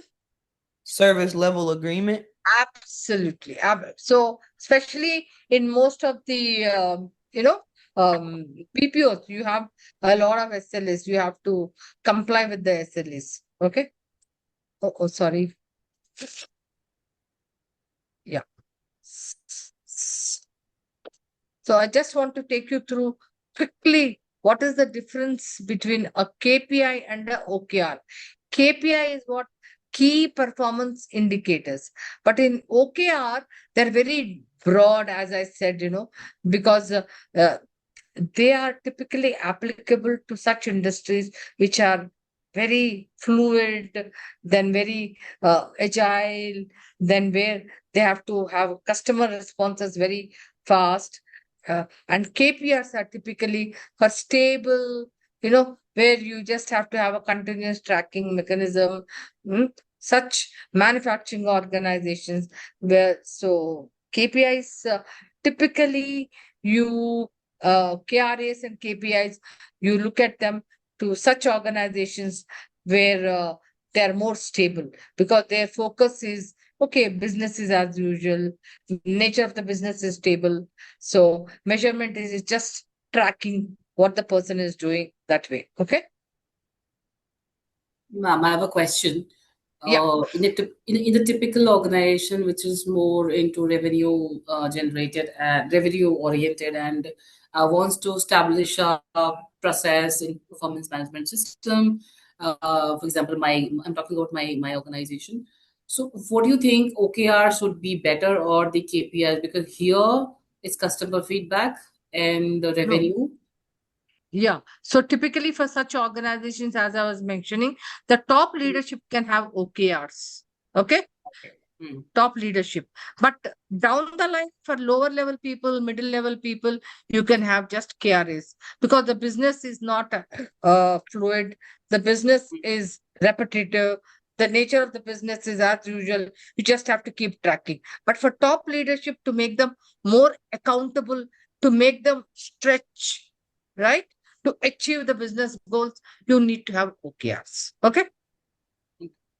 So, as ma'am has explained, there are 3 job descriptions. One is HR head, sales manager, and operations manager. Okay, with position title, department, reporting to, role summary, and key responsibilities, key skills, everything. Okay, use only one job which is familiar to you. You would be working as one group. All right. Okay. Now do it yourself. Yeah. Over to you, Wilma. Yes, Wilma. Go to do it yourself. Yeah. Yeah. So just pick up one job description. I think the first one, HR head job description, which everybody is familiar with, and it would be easy to do it. For example, we have also given a set of example, like an HR head. What will be his KRAs? One KRA we have mentioned: employee retention, attrition, and the targets. Right. Similarly, for sales manager, his KRAs will be to ensure revenue growth, achieve sales with the given KPIs. So similarly, for all the roles, some sample has been given. Now you have to choose one of them. So choose HR head job descriptions, the responsibility. So what do? You have given a set of key responsibilities. Now the point to remember is that whenever you are putting a weightage, it should be out of 100, right? So here you have 1, 2, 3, 4, 5, 6, 7, 8, 9. 9 key responsibilities. So choose any 3, 4 of them, give weightage, decide the team goal, what are the objectives, what should be the KPI, what should be the target, what should kind of weightage you need to give for those, depending on the priorities and the importance of each of the key result responsibilities. How frequently you're going to measure them: weekly basis, monthly basis, yearly basis, annual basis, or mid-year. That you have to write. Who would be responsible for that role? The role holder. What would be his individual goals as an individual HR head? What would be his goals? That you need to write. What would be the performance indicators? And right.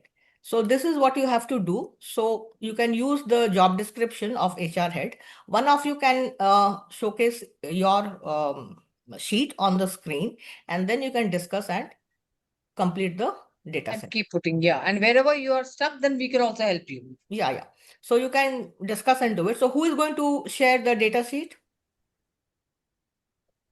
So let's go one by one, right? The first one is develop and implement HR strategy aligned with business goal. This is the bigger picture. Yeah.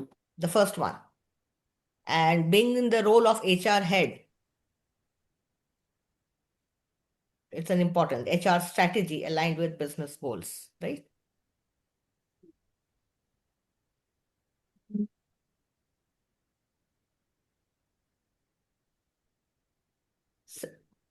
Aarti, read out the second, third, fourth.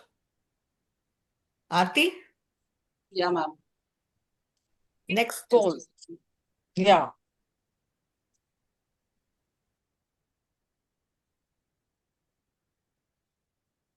The next is drive performance management system. Performance management implementation. Drive performance management implementation. PMS implementation. Third, lead talent acquisition.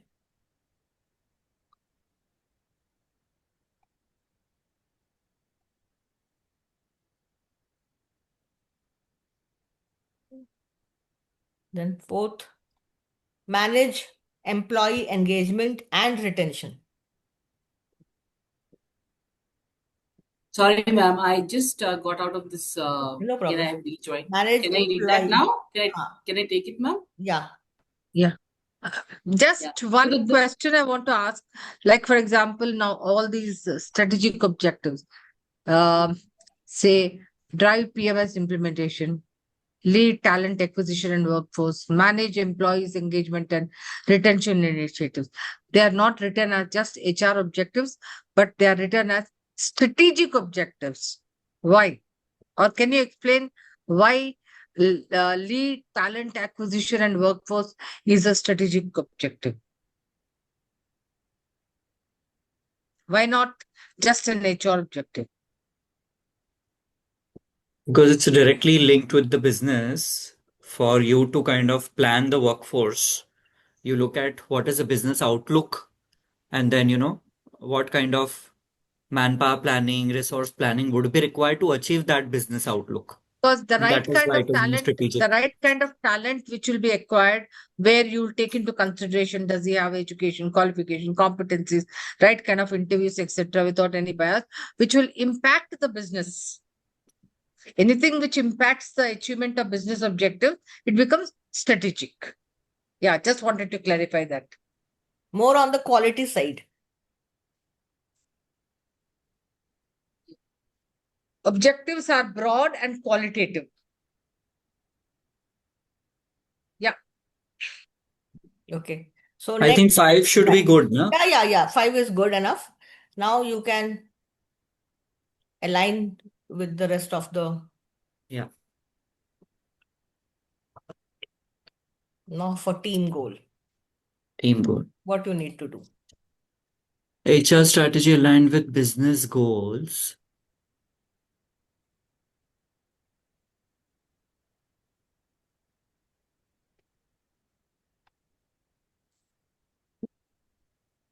Does it have to be from the sheet or can we say our own? No, this you have to think.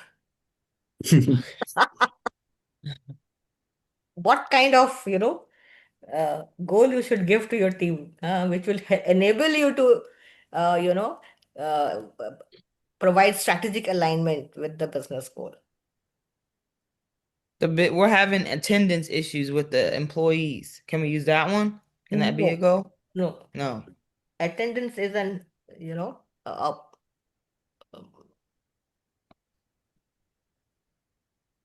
what would you do?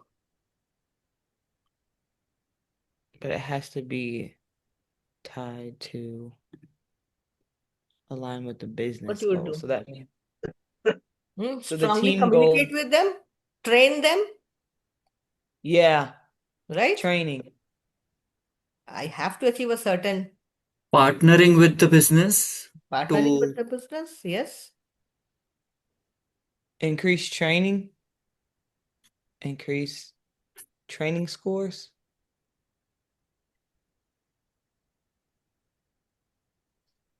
improve quality. No, quality. Because that would be a business. No? So one of the goals can be how can you partner with the business and help them achieve their own business targets. So it might be, and then there would be laundry list of things like, timely fulfillment of the business talent, retention. So all of that. So with all of that, you'll enable them to, fulfill their business targets. So partnering with the business, partnering with the business Yeah. partners, your business, Yeah. other counter business heads, Hmm. understanding their need and how it is going Yes. to align with the HR to Hmm. build the rightful strategies Correct. to achieve the business goals, right? So Yeah. with full clarity. Yeah. Right? So can we put it across saying that partnering with business heads and understanding the challenges to address those timely for the business to achieve their targets? Right. Can we also write alignment with business as a team goal? So 2 things, addressing the challenges and bringing new initiative. One is addressing the challenge and initiative, because I have to meet a bigger goal. So Yeah. just meeting the challenge will not, Hmm. that will only support. Yeah. But to enhance, I have to be more So I can put it across as Aarti said, partnering and aligning with business heads and addressing challenges and bringing new initiative. Aarti, does this look okay? Siji, Om, everybody please review it. Where is Om? Is there? Yes, ma'am. This is thinking mode. Yeah, please everybody Yes. think. Does I this thought it had to be more specific than that. Or does it have to be that broad? Because that's broad. So this is a goal, right? Your KPI will be more specific. Yes. Yes. Yes. This is the team goal. It has to be broad. It has to be okay. So here you have said partnering. The key word is partnering. So that is key. Addressing challenge. third new initiative. So there are 3 elements which you have linked with the team goal. Now that will further percolate to the kind of targets and metrics and weightages and how often, frequently you are going to align, who would be responsible, what would be his indicators as an individual HR head. Now this role is of an HR head, correct? So keeping that in mind, now you have to do the rest. Now, right, for driving PMS implementation. CG, Om, any thoughts on this, please? Drive PMS implementation. Now, while you're doing the quiz, a lot of answers were there. Just think, go back, think. All answers were there. Drive PMS implementation.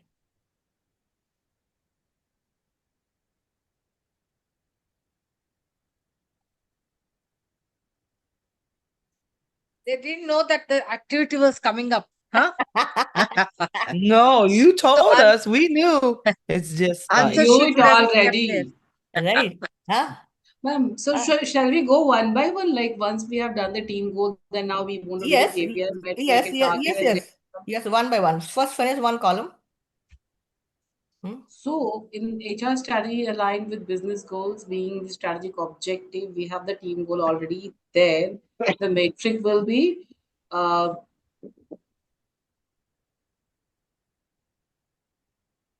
disconnect with the business. That's a negative statement. That's a negative one. So zero not like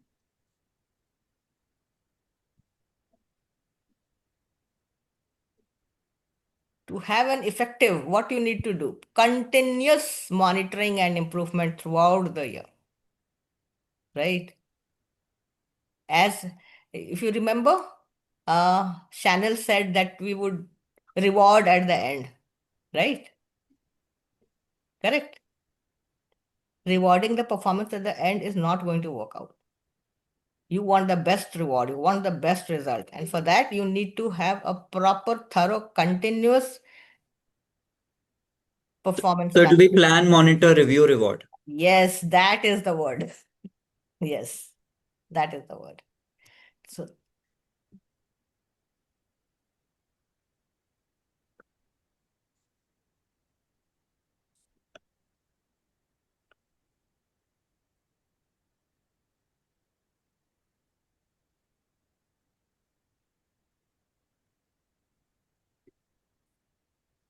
Does this look okay to the team? Mm-hmm.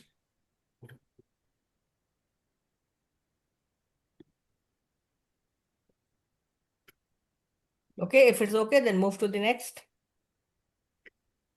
Lead talent acquisition and workforce planning.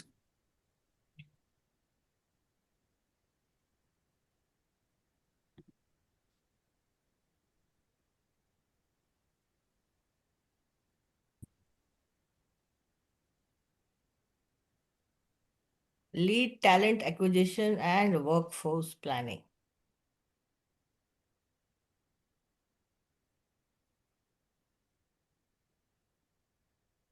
Say all your critical positions are fulfilled within the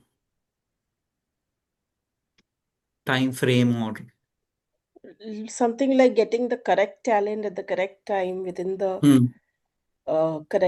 within the specified time. I think the answer has something to do with the SMART goal. Right resources, right?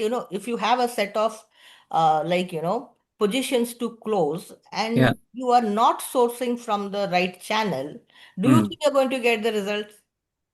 No, right? So whether it is done internally through reference or through internal portals or through any social media or through external agencies, you have to tap them rightly, so that they can fulfill your demands at the given time. If my position is to be closed within a week's time, I can't sit on it for a longer time. I need to have the right source. Could be one source, two source, or maybe multiple sources. So right sourcing channels. That is the first step to identify.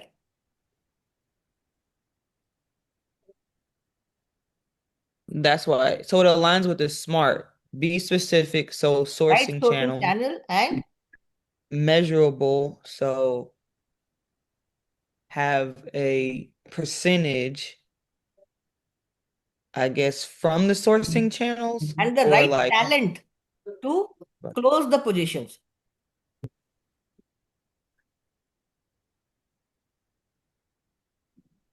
If I have a senior level position and I give it to a junior person or to a fresher, they would do it, but then it might not meet in the given time frame. So there is a time lapse, time gap, poor quality. So So kind of matching the right talent for the right job. Yes. So the sourcing has to be very appropriate.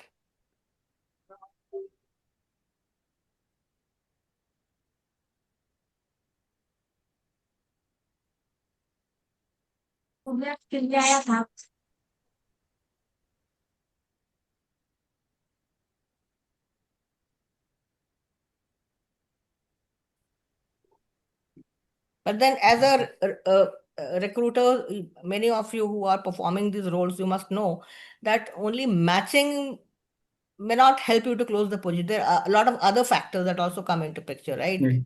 Right, salary, location. And nowadays the third angle is like, remote work or hybrid work. People don't want to work on site. That is biggest challenge, right? Now, what kind of, uh, uh, packaging or rewards you need to align with it. So that is part of the strategic goal. So basically, how do you sell your organization to Exactly. them? So now all the pointers from here will get linked to your HR strategies. Hmm. Hmm. Those are the leads. From each of the tasks that you're performing, it gets linked to your HR strategy, which is a bigger goal. Hmm. Right?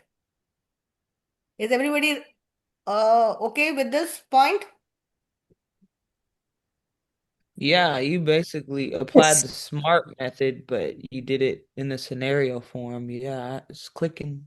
Yeah. Next is manage employee engagement and retention initiatives. So to manage retention, you would look at turnover, how many people are leaving the organization within that quarter for that position. Grievance handling.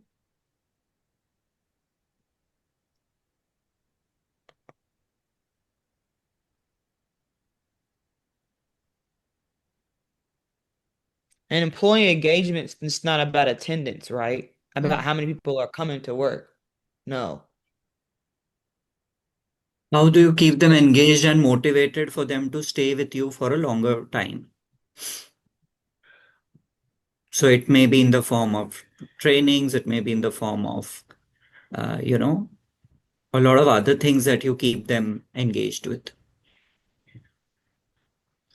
Like, for example, retention initiatives, career guidance, because you want to retain them. So you give career guidance to them. Certain term rewards like term, I don't know how to say it, term bound rewards like some long term retention schemes. Yeah, retention, you can have a retention strategy in terms of compensation as well. Some incentives if they stay back, depending on what levels they are, extra 1 month bonus.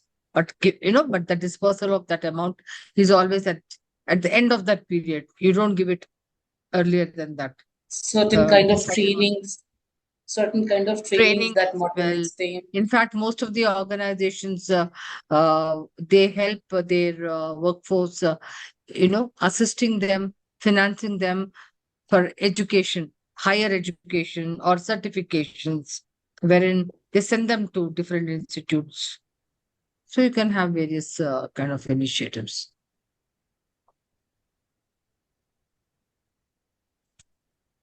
See, the first very commonly used in most of the organizations are monthly reward and recognition, right?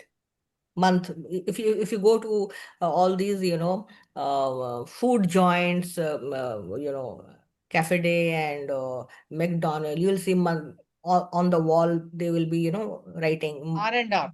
uh, sales And sales achiever of the month, highest sales achiever of the month. So all those appreciation notes and rewards, so people feel appreciate and they remain engaged to perform or improve their, work levels. So that is very, very common and used, and yes, people love it, and that is a very good initiative. So you can Second, say a structured reward and recognition yes, framework. yes.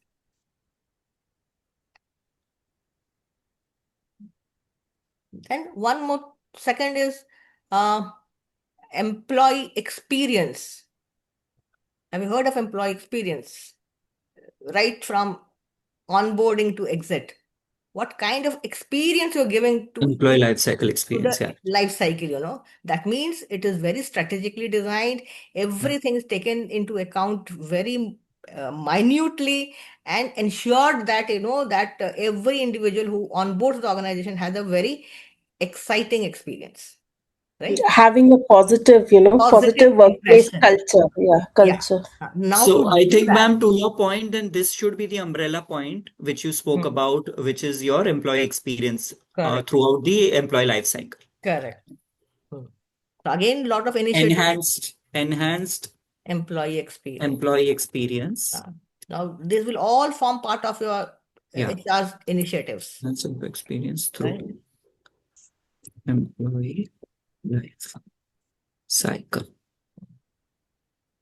Because then R&R and all that will come as part of the enhanced experience. Correct, correct.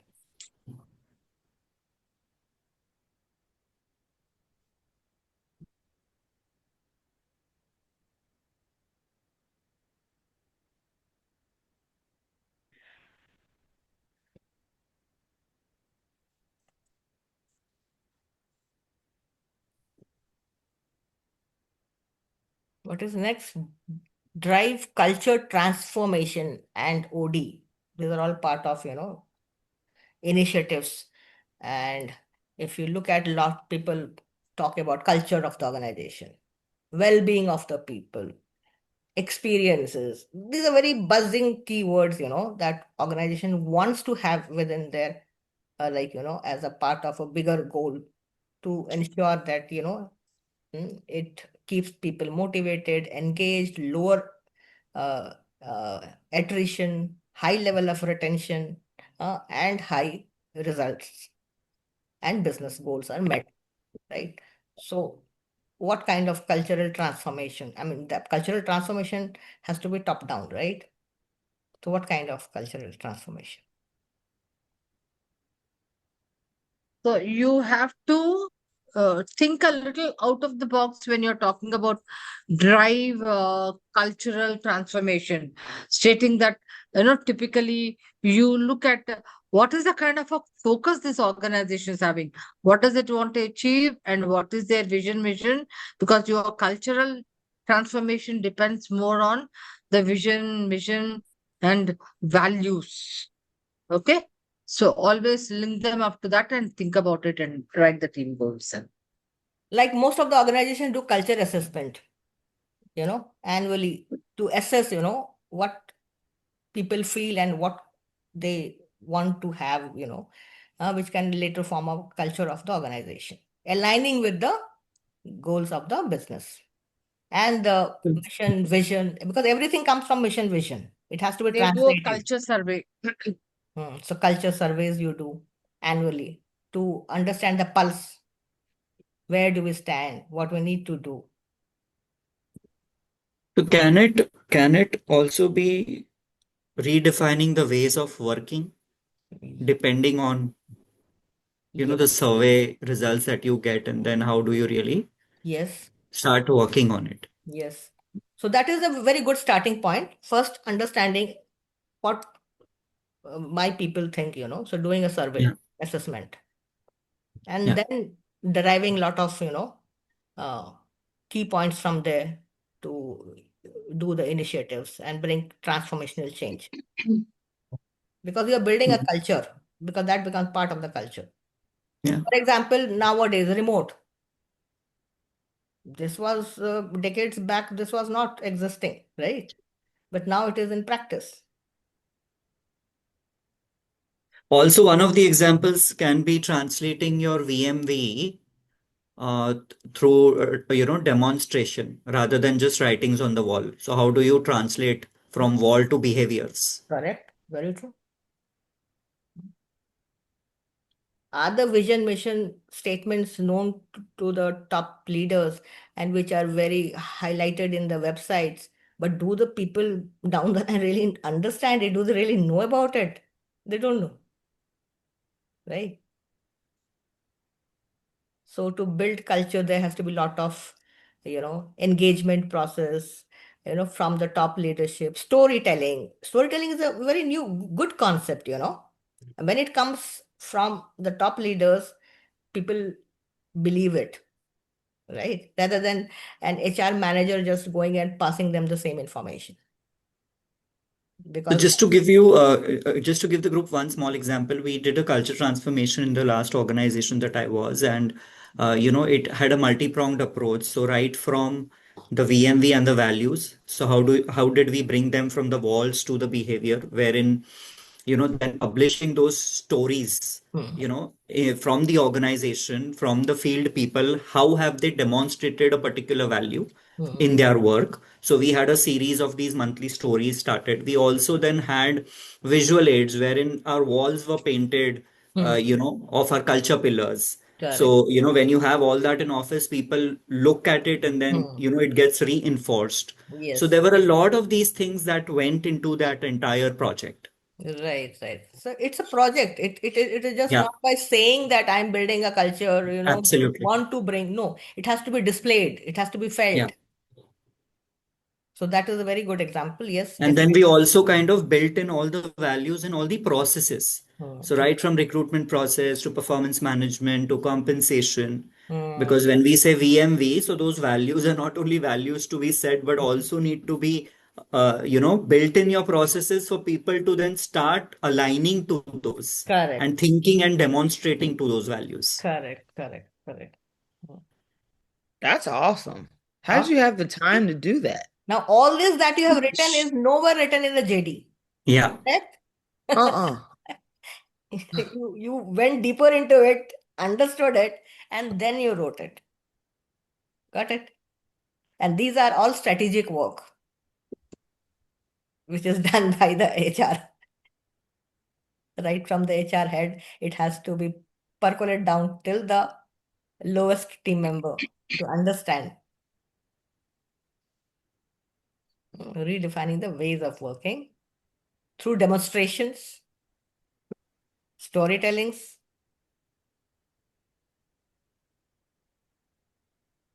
Correct?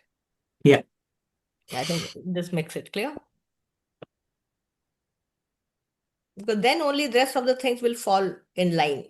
And then it gets aligned one by one, Yeah. one by one. Right? So now you understood Hmm. how you derived this entire, goals, how you did the goal setting. So these are not only mere statements, but there is an action plan also linked to it. Correct? Yes. This is good, guys. Right. So you have to go a little deeper, then you can have more clarity and more ideas that can float into it, and hence the alignment. Because everything has to be aligned. That is the buzzword. Yeah. Now, next column, KPI metric. KPI metrics. So now what is this KPI metrics?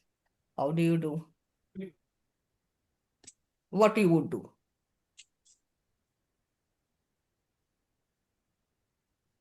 So now when we say partnering and aligning with business heads, challenges and new initiatives, so here we'll have to deep dive saying that, two new initiatives on, say, the address of the or on the area of the challenge that we need to address. So we will kind of execute those in the year or Yeah. something like that. Yes.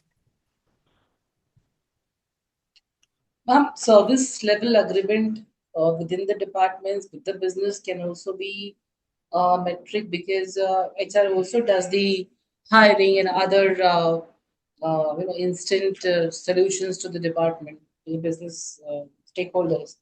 For example, an operation guy needs some solution from HR, which is like a firefighting. And because we have done the alignment with the operation person who is very important in the company, being realistic, pragmatic example I'm giving. So my response time is very, very important as an HR, right? So if I am aligned with the business, I will prioritize my work with his need and probably give a solution. So what would be the right word for this?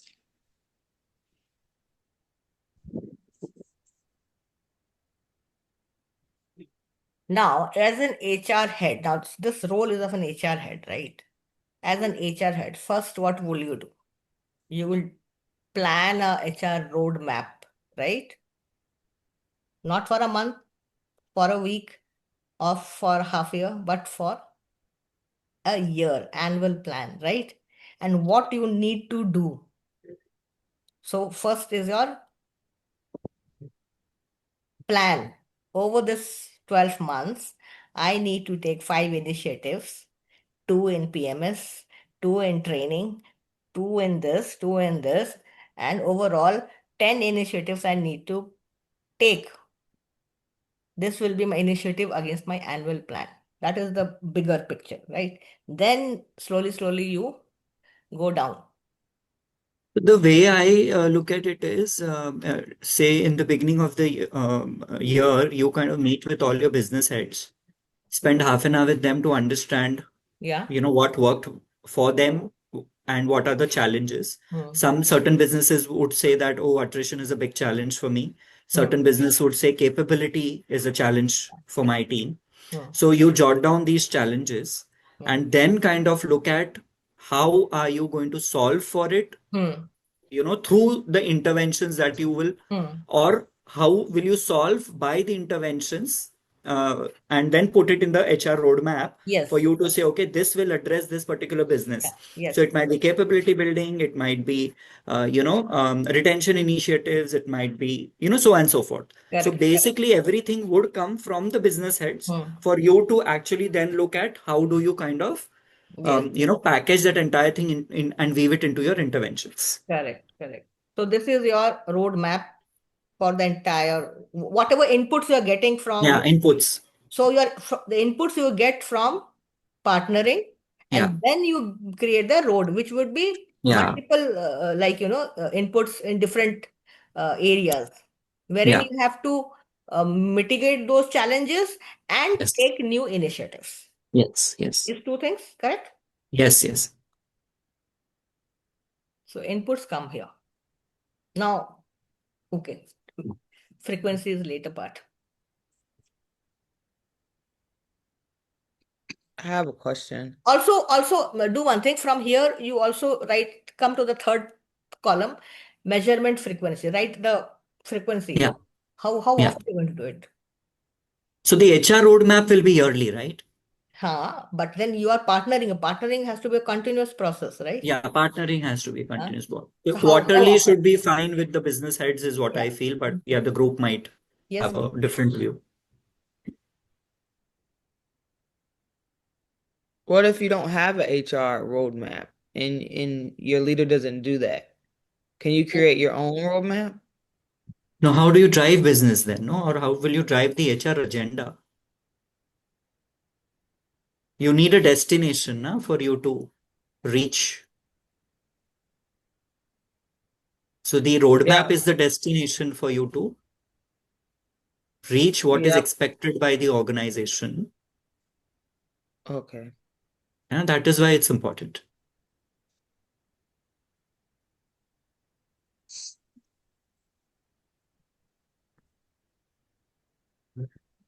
You need to travel from, say, New York to California. Yeah. California is a destination, right? And you will take a flight. So that is your roadmap. So you're going to take a flight and fly to California. So Suppose basically, you how aren't you are working in the India operations, right? And your other counterparts, because you are a global organization, you have your other counterparts sitting in across the globe, right? yeah. So how do you partner with them? Either through like meetings, virtual meetings, con calls, or you have your own some inbuilt communication system channel wherein you are in continuous uh, uh, partnering with them, because input has to flow from there, right? And you also need to discuss a lot of things in the process. It's just not having one meeting and then going back after 3 months, right? And also, roadmap gives you a structure for you to measure, whatever you are doing. Correct. Because without a structure, you won't be able to measure it. And then at the end of the year, you will be questioned as to what did you do. And hence, it is very important to, have a roadmap in place where you can measure. Now, when you're writing KPIs, it has to have some numbers or Yeah. percentage. It cannot be just a statement. Yeah. 80%. Suppose I plan, I will take, I will cover, 15 initiatives and challenges and solving problems and everything. These are all from the system that we have received. So it should be 80 to 90% at least, Yeah. right? So can the first thing be that the HR roadmap should be ready by, say, the first quarter of the Ah, financial year, yes. Give it. and post that then saying that, out of those 15 interventions, Put a 90% target of, in the correct, target. Put that in correct. the target. Because any plan without concrete target uh, will not give that clear picture as to what I have accomplished. The accomplishments come from the targets given, which are So a measured. roadmap is a must. There's no way around that. Yeah. You plan it, you collaborate, you plan, then you measure. What I was saying earlier, my HR, the VP HR of my company, she hasn't told us what our roadmap. So I have to create one for myself. Yes. So I would need to partner with operation managers to create the roadmap for the territories that I provide HR support for. Could I do that? Perfect. Because she doesn't, she's like, No, in fact, Channel, you definitely, if you want to be very effective in your role, then you definitely have to take that initiative, because you can't operate on your own. You exist because of your stakeholders. So obviously, you have to understand their needs, partner with them, try to create those priorities in terms of what are their challenges, pain points, and then you create your roadmap which aligns with their needs. okay. So out of Like, 100, for example, yeah. out of For 100, example, you what weightage you will give?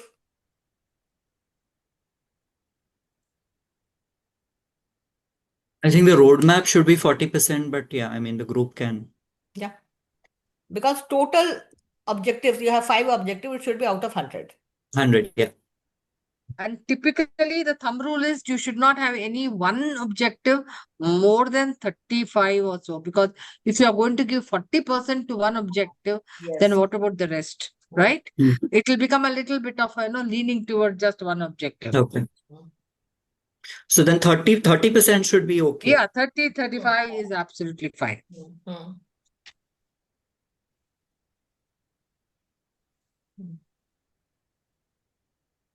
Quarterly frequency, you have said quarterly. Quarterly.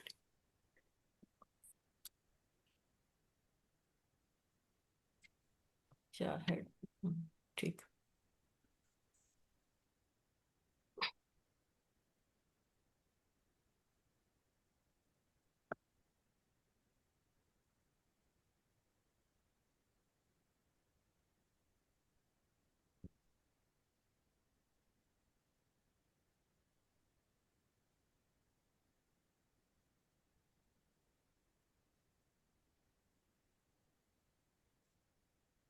In this case, in case of the HR head, the individual goal will also be his target only, na? The KPI metric.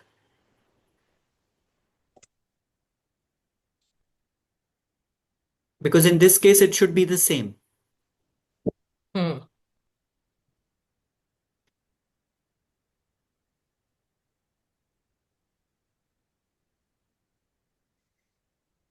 Yeah. Because it is his Correct. It role, is his right? own, yeah. Annual strategies are made by you. Correct. Completion of these roadmap and HR initiative, that also has to be seen by you. Yeah. Quarterly review also has to be done by you. So it's Correct. the same. Correct. And the performance indicator in this case would be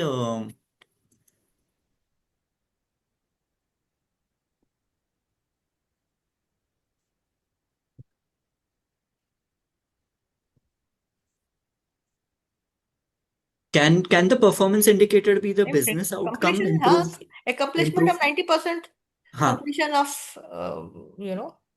Yeah. initiative. Performance indicators here are not the final outcome or end results.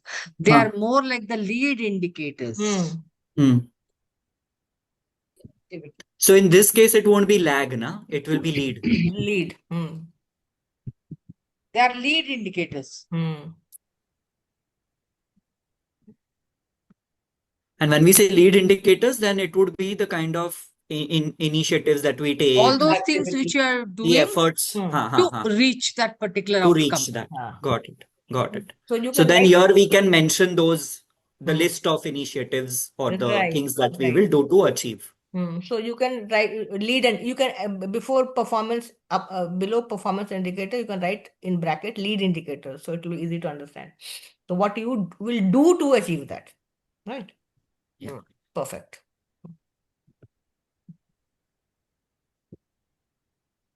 So all list of 3-4 active things that you would do.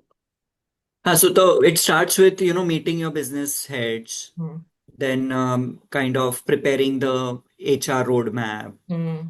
Third, rolling out the interventions that you have Right. identified. Right. So all those would be right. Yes.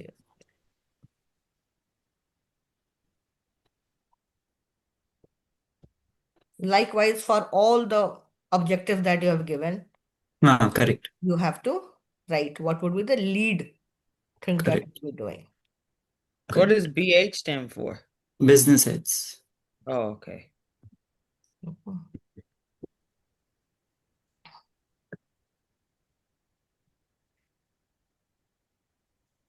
Has everybody understood this?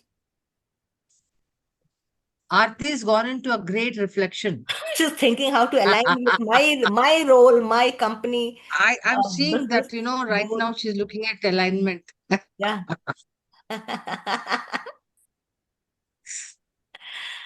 So I think the first one Is has come done. out well. So at least this gives a fair idea in terms of And how to go about. So now how to, there's a clarity. yeah. When everything is written, the map is there, Yeah. nothing is hidden, Yeah. everybody can understand, right? So this is the first thing that every HR person, when driving a PMS, should have this built in at the very beginning for each role. Correct. Let's do for drive PMS implementation.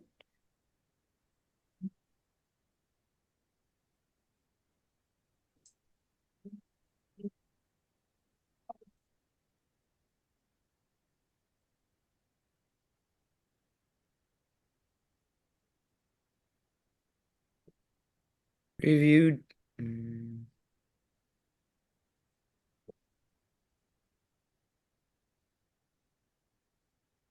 Not review the job descriptions? No, job description only one line is given. But to drive it, what all things you need to do for, you know, for effectiveness of the process. Now So here, I think in this case, we can also mention that, your annual business planning for your organization should be, completed by say so and so date, Hmm. because from which your then the performance planning and the goal setting will come down. Yes. The first is the goal setting. Have I Hmm. completed my goal setting for all my team? Hmm. Right. So the completion rate, yes, 100% completion done, goal setting done. That is number one task. Then completion done for mid-year reviews done.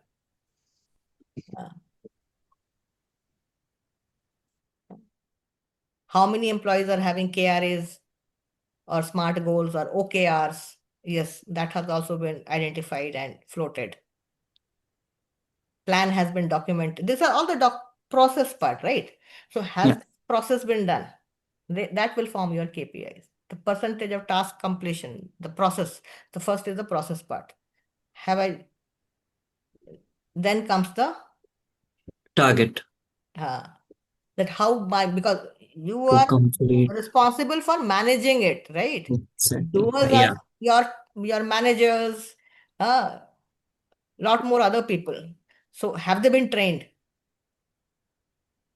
Are they giving quality feedback?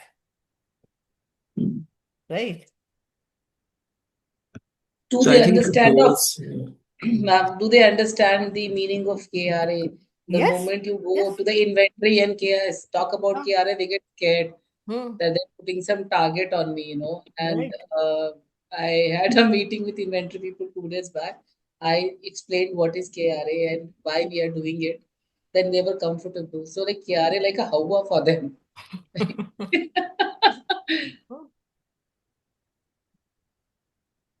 So the In manager, fact, yeah, Aarti, you raised a very good question when I first asked you the perception of employees. So, in most of the organizations where you want to drive, like you've written, drive PMS implementation, which has to be effective, then all the roles should have this goal set.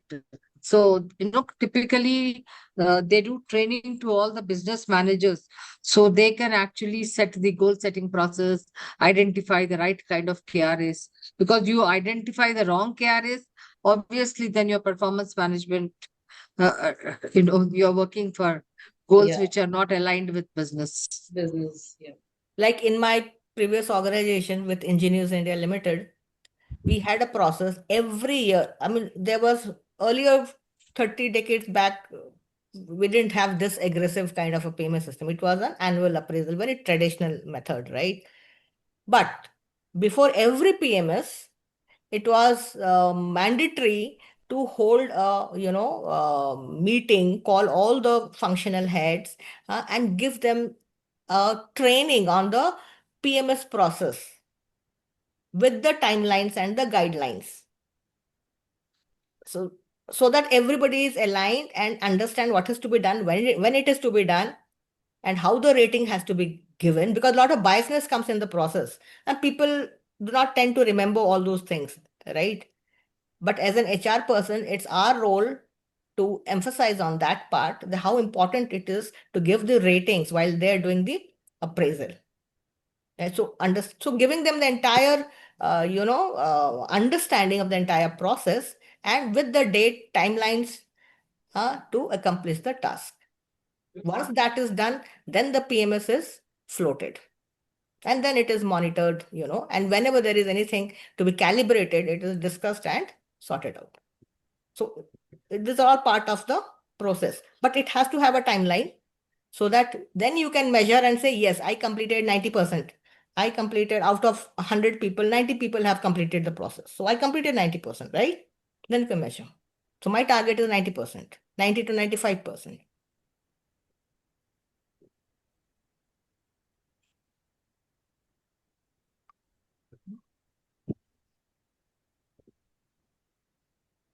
So goal setting, training.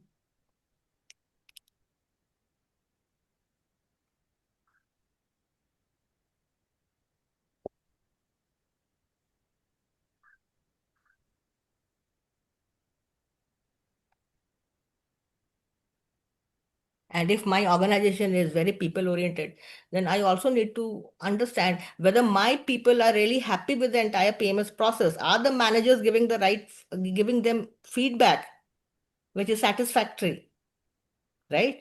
It is not one-way process, it is a two-way process.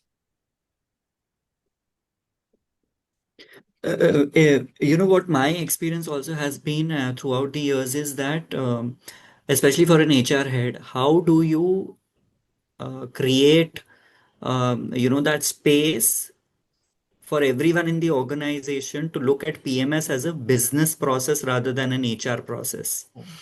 Because till date, PMS is still looked as an HR process. Managers don't take the responsibility, and if the ratings and anything goes out, they will say only HR has, moderated it. So I think business ownership has to really be very, very strong while driving this entire process. So how, as an HR head, can you really partner with the leadership to tell them that we are facilitating this process, but the ownership is on you? So I think that is a bigger question for HR heads. Yes. Yes. So that has to be done at the very beginning of the PMS. Absolutely. So that will give an impact to It'll your. be a game changer. It'll be a Yes. game changer, to Yes. be very honest with you. Exactly.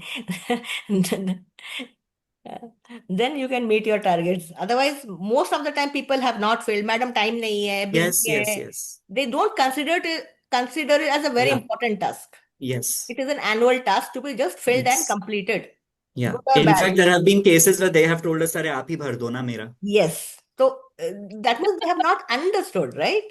Yeah, absolutely. And it is like, पैसा मुझे चाहिए, but मेरा भरना आपको है, आप भर लेना, पैसा मुझे दे देना. Right. मैं एक एग्जांपल बताती हूँ. When I joined my company, I was 22 years old, right? And I always used to look from the impact part, right? That was much more important to me for every small or big task, whatever it is. So there was a peon in the office, and his task was every day to collect the papers from the desk and give it to the dispatch and do some envelopes, and pasting and, sending it to the courier and writing the names, labeling it. That was his task. So one day I called him. I said, "Ki तुम्हारे my language, now look at my language." I said, "Ki भैया, I used to call भैया आपके लिए आज बहुत important काम है." तो he was surprised कि मेरे मैं तो छोटा सा. His response to the question was, "madam मैं तो बहुत छोटा सा आदमी हूँ, मेरे लिए इतने important काम कैसे हो सकते?" I said, "है?" मतलब वो कैसे? Now see the communication. I said, "कैसे?" I see. Listen, एक प्रोजेक्ट है, बहुत इंपॉर्टेंट प्रोजेक्ट है जिस पे कंपनी काम कर रही थी और इसमें बहुत बड़े बड़े लोग इन्वॉल्व थे, राइट? एंड उस काम पे हमने 1 साल काम किया एंड उसका रिजल्ट हमें बहुत अच्छा मिला and everybody is very happy. And this result is I am going to hand it over to you to be dispatched through you. Now see the final जो कहते हैं ना last milestone, हाँ, ये आपके हाथ से जा रहा है. तो aren't you an important person? हाँ, Oh my God, you were so articulate to add, you created the value in that. It's value small that. work, maybe. And I made him understand कि बच्चे कोई भी काम छोटा या बड़ा नहीं होता है. Every work has an impact. Even the papers that you are stapling, last page में इंपॉर्टेंट सिग्नेचर्स होते हैं. अगर एक पेज निकल गया तो वो डॉक्यूमेंट का कोई वैल्यू नहीं होगा. Correct? Then he understood. Yes madam, आपने तो बहुत ही अच्छी बात कहा, मैंने तो कभी सोचा भी नहीं था. I started thinking that way, right? And he was so happy. Madam करना कैसे बताइए इसको, how do I do it, I will do it, मैं इसको 1 घंटे में पहुंचा दूंगा. I personally will go. He went extra mile to do it. Now see, I didn't say anything. I just showed him that importance of his role and the task that he's going to handle. So that picture has to be learned by every manager, right? Not only the head HR. Head HR is enabling them, helping them to do it, but everybody has to be on the same boat. That is how it goes. So this is driving PMS implementation is the starting point. Second starting point to ensure that everybody understands and does it. So you have given 20% weightage. Measurement frequency, quarterly ही होगा ना ये? अब आपका PMS implementation हाँ quarterly होगा, reviewing, giving follow up, exactly हाँ, mid feedback है, ये है वो mid है, feedback, calibrations के लिए, ये या सब के लिए चाहिए। ठीक है, क्वार्टरली। ठीक है।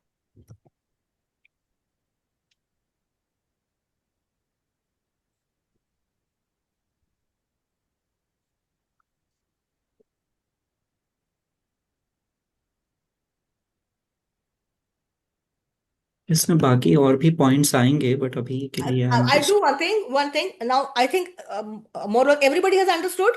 या Okay. So I leave rest 3 points for all of you to do it as a homework. Correct? And then tomorrow in the first class we'll discuss. ठीक। Okay. Okay. So everybody can give a thought and do some Yeah, brain. you have how many more? Only 2 or 3? Three. Yeah, Three then more, they can do it at home. Yeah. So, three more, three more. so 3 you can do it as a homework and come Yeah. back tomorrow. We'll discuss it in the first and then we'll move to the next class. Yeah. Okay? Yeah. Okay.